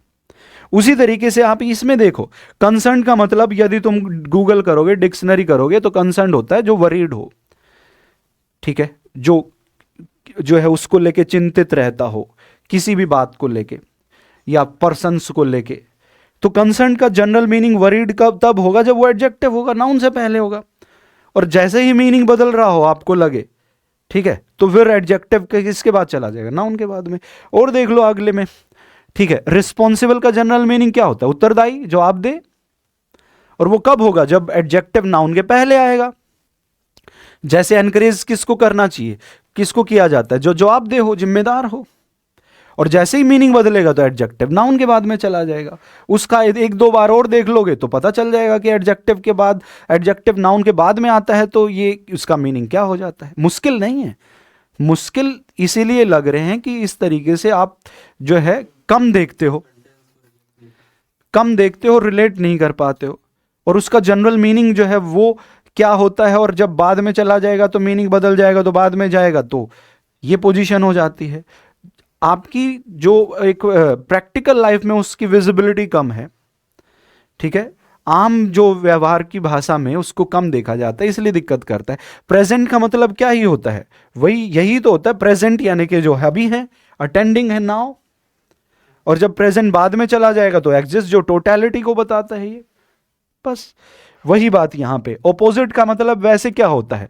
ओपोजिट का जनरल मीनिंग तो कॉन्ट्रैरी होता है ना, ओपोजिट, ठीक है। जैसे तुम्हें कोई आइडिया आया, एक आइडिया मुझे आया, तो तुम यही बोलोगे ना कि तुम्हारा आइडिया तो बिल्कुल ओपोजिट है, यानी कि तुम्हारा आइडिया तो क्या है? कॉन्ट्रैरी है। दो भाई हैं, एक क्वालिटी में कुछ है, दूसरा उसकी क्वालिटी से ओपोजिट हो गया, तो इसका मतलब यह हो गया कि पहला अच्छा है तो दूसरा अच्छा नहीं है, और पहला बुरा है तो दूसरा बुरा नहीं है। यस और नो? यही मीनिंग होगा ना उसका, ठीक है। तो बस यही हमें समझना होता है। जनरल सेंस में नाउन के पहले आ जाएगा, और यदि मीनिंग बदला लगे तो नाउन के बाद में यूज कर लेंगे। दैट्स इट, ठीक है। टफ नहीं है चीजें, बात वही है, ठीक है, बस थोड़ा सा वो घुमा रहा है। अब देखो, एक केस यहां पे ऐसे भी बनता है, यदि ऑपोजिट नाम के वर्ड की ही मैं बात करूं, ये इस तरीके से भी परेशान करता है। ऑपोजिट नाम का जो वर्ड होता है ना, अभी हमने जाना कि ऑपोजिट नाम का वर्ड नेचर में क्या होता है? एडजेक्टिव। यस और नो? लेकिन मैं आपको बता दूं, एडजेक्टिव के साथ साथ ऑपोजिट नाम का वर्ड नेचर में प्रेपोजिशन भी होता है। ऑपोजिट नाम का वर्ड नेचर में क्या भी होता है? प्रेपोजिशन भी होता है। ये तो रही एक बात। अब थोड़ा सा समझो कि यदि ऑपोजिट नाम का वर्ड नेचर में जो है एडजेक्टिव है, यदि ये नेचर में क्या है? एडजेक्टिव बना हुआ है, तो ऑपोजिट नाम के इस एडजेक्टिव के साथ एक प्रेपोजिशन क्या आ जाएगी? टू आ जाएगी। समझना मेरी बात को। ऑपोजिट नाम का वर्ड यदि नेचर में क्या है? एडजेक्टिव है, तो इसके साथ प्रेपोजिशन क्या आ जाएगी? टू आ जाती है। लेकिन सोच के देखो, ऑपोजिट सिर्फ एडजेक्टिव ही थोड़ी है, क्या भी है ऑपोजिट नाम का वर्ड? प्रेपोजिशन भी तो होता है, ठीक है। तो ऑपोजिट नाम का वर्ड यदि आपका नेचर में जो है प्रेपोजिशन है, अब समझ ना, यदि ऑपोजिट नाम का वर्ड प्रेपोजिशन है तो इसके साथ क्या टू प्रेपोजिशन आएगी? दो प्रेपोजिशन तो एक साथ आती ही नहीं। जब ऑपोजिट पहले से ही प्रेपोजिशन है तो उसके साथ दूसरी प्रेपोजिशन टू नहीं आएगी, क्योंकि कॉन्सेप्ट कहता है कि दो प्रेपोजिशन एक साथ नहीं आती। समझना, ठीक है। तो जब ऑपोजिट नाम का वर्ड प्रेपोजिशन है तो इसके साथ क्या यूज नहीं करते? टू का यूज नहीं करते। ऑपोजिट के साथ टू कब आता है? जब वो किसका काम कर रहा हो? एडजेक्टिव का काम कर रहा हो। वो तो अभी देखेंगे, लेकिन समझो, मेरी बात समझो, मैं कहना क्या चाह रहा हूं। ऑपोजिट का पार्ट ऑफ स्पीच क्या है? Adjective as well as preposition. लेकिन जब ऑपोजिट एडजेक्टिव का काम कर रहा है तो उसके साथ टू प्रेपोजिशन आ जाएगी, क्योंकि एडजेक्टिव के बाद में प्रेपोजिशन आती है। कल मैंने बताया था, एडजेक्टिव के बाद में प्रेपोजिशन आती है। और जब ऑपोजिट खुद प्रेपोजिशन का वर्क कर रहा है तो इसके साथ टू नहीं आएगा। अब आपको देखना यह होता है कि सेंटेंस में ऑपोजिट नाम का वर्ड एडजेक्टिव का वर्क कर रहा है या फिर प्रेपोजिशन का। जब एडजेक्टिव का वर्क करेगा तो उसके साथ टू आएगा, लेकिन जब प्रेपोजिशन होगा तो उसके साथ एक और टू दे के एरर दी जाती है। डन कर रहे हो?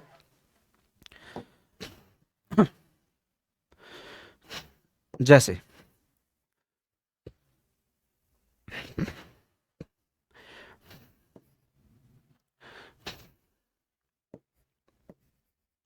एक सेंटेंस में कह रहा हूं, they set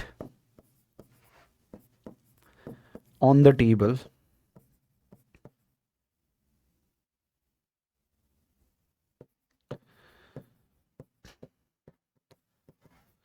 opposite to one another.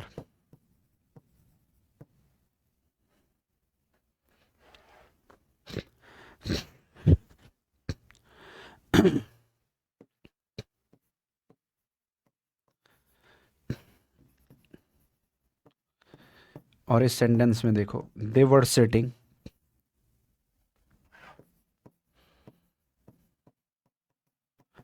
opposite to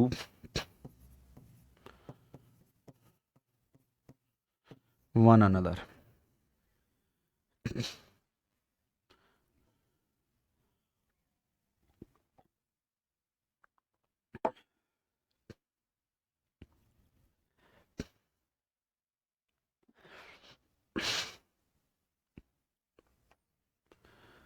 बताओ भाई,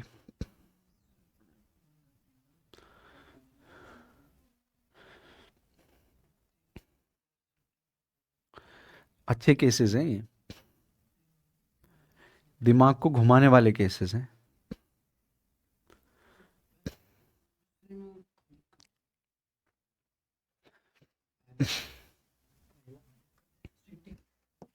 सुन लो,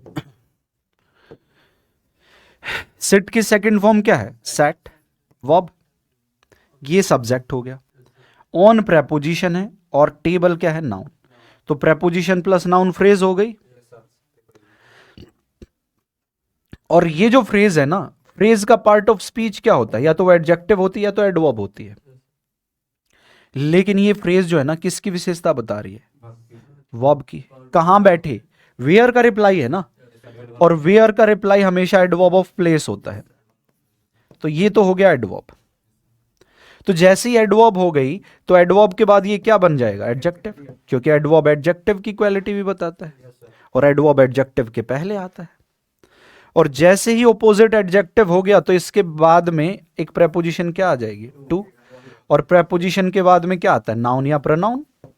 ये प्रोनाउन हो गया, वन अनदर। और वन अनदर क्यों आया? क्योंकि बात दे की चल रही है, दो से ज्यादा की चल रही है। यस और नो? ठीक है, तो ये सेंटेंस बिल्कुल सही है। लेकिन अगले सेंटेंस में देखना, यहां पे चेक करो, सिटिंग नाम का ये वर्ड मेन वर्ब है। यस और नो? और इसको प्रेजेंट पार्टिसिपल भी बोल दिया जाता है। ये पोजीशन को भी रिप्रेजेंट कर देता है। ठीक है, मेन वर्ब है। अब मेन वर्ब के बाद में ये देखो, ऑपोजिट या तो एडजेक्टिव होता है या तो प्रेपोजिशन होता है। यस और नो? तो ये जो मेन वर्ब है ना, मेन वर्ब के बाद में अब ये जो है एडजेक्टिव नहीं होगा, क्योंकि मेन वर्ब के बाद में ये एडजेक्टिव नहीं आता है। और हम ये जानते हैं कि ये मेन वर्ब हो गई, और ये क्योंकि इंट्रांजिटिव वर्ब है तो इंट्रांजिटिव वर्ब के बाद में क्या आती है, प्रेपोजिशन आती है, और प्रेपोजिशन के बाद प्रेपोजिशन का ऑब्जेक्ट होता है, तो ये प्रेपोजिशन का क्या हो गया, ऑब्जेक्ट हो गया, यस और नो। लेकिन जब इस ऑपोजिट का ऑब्जेक्ट कौन है, वन अनदर है, और ऑपोजिट खुद प्रेपोजिशन है, तो इसके साथ क्या नहीं आएगी, टू प्रेपोजिशन का यूज नहीं करेंगे, इसको हटाओ, सेंटेंस ओके हो जाएगा। They were sitting opposite one another.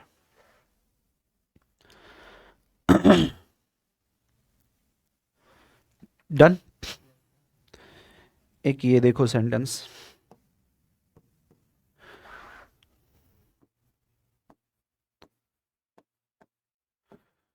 They are building a house opposite to our house.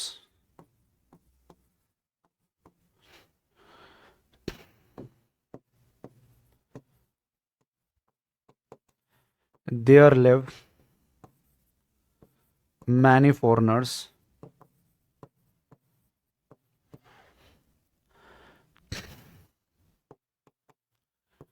in the building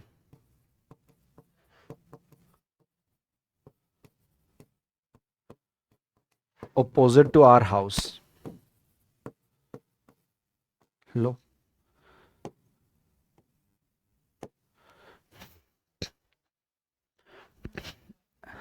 सोचना, यदि इस सेंटेंस में मैं देखूं तो आप पाओगे बिल्डिंग नाम का ये वर्ड क्या है, मेन वर्ब।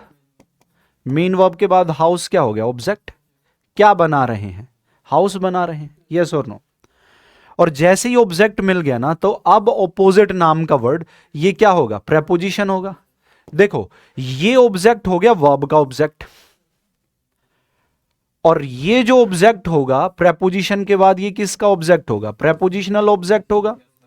और जब ऑपोजिट प्रेपोजिशन है तो प्रेपोजिशन के साथ दूसरी प्रेपोजिशन क्या नहीं आएगी, टू नहीं आएगी, सेंटेंस सही हो जाएगा। They are building a house opposite our house. Done. लेकिन अगले सेंटेंस में देखो जरा, यहां पे लिव नाम का वर्ड क्या है, वर्ब, यस और नो। देयर इंट्रोडक्टरी सब्जेक्ट है, इसके साथ ये वर्ब किसकी वजह से आई है, मैनी फॉरेनर्स नाम के वर्ड की वजह से, यस और नो। ठीक है, तो मैनी फॉरेनर्स नाम का ये वर्ड क्या हो गया, आपका ऑब्जेक्ट हो गया। ठीक है, हेलो, हाँ सर नमस्कार, बस मैं ठीक हूँ सर, आप बताएं। हाँ सर मिल गया, बिल्कुल मैं पहुँच जाऊँगा सर। जी जी जी बिल्कुल सर। सर आप बताओ। हाँ सर, मेरी वेडनेसडे थर्सडे तो यहाँ क्लास होती है। हेलो, आवाज़ आ रही है सर?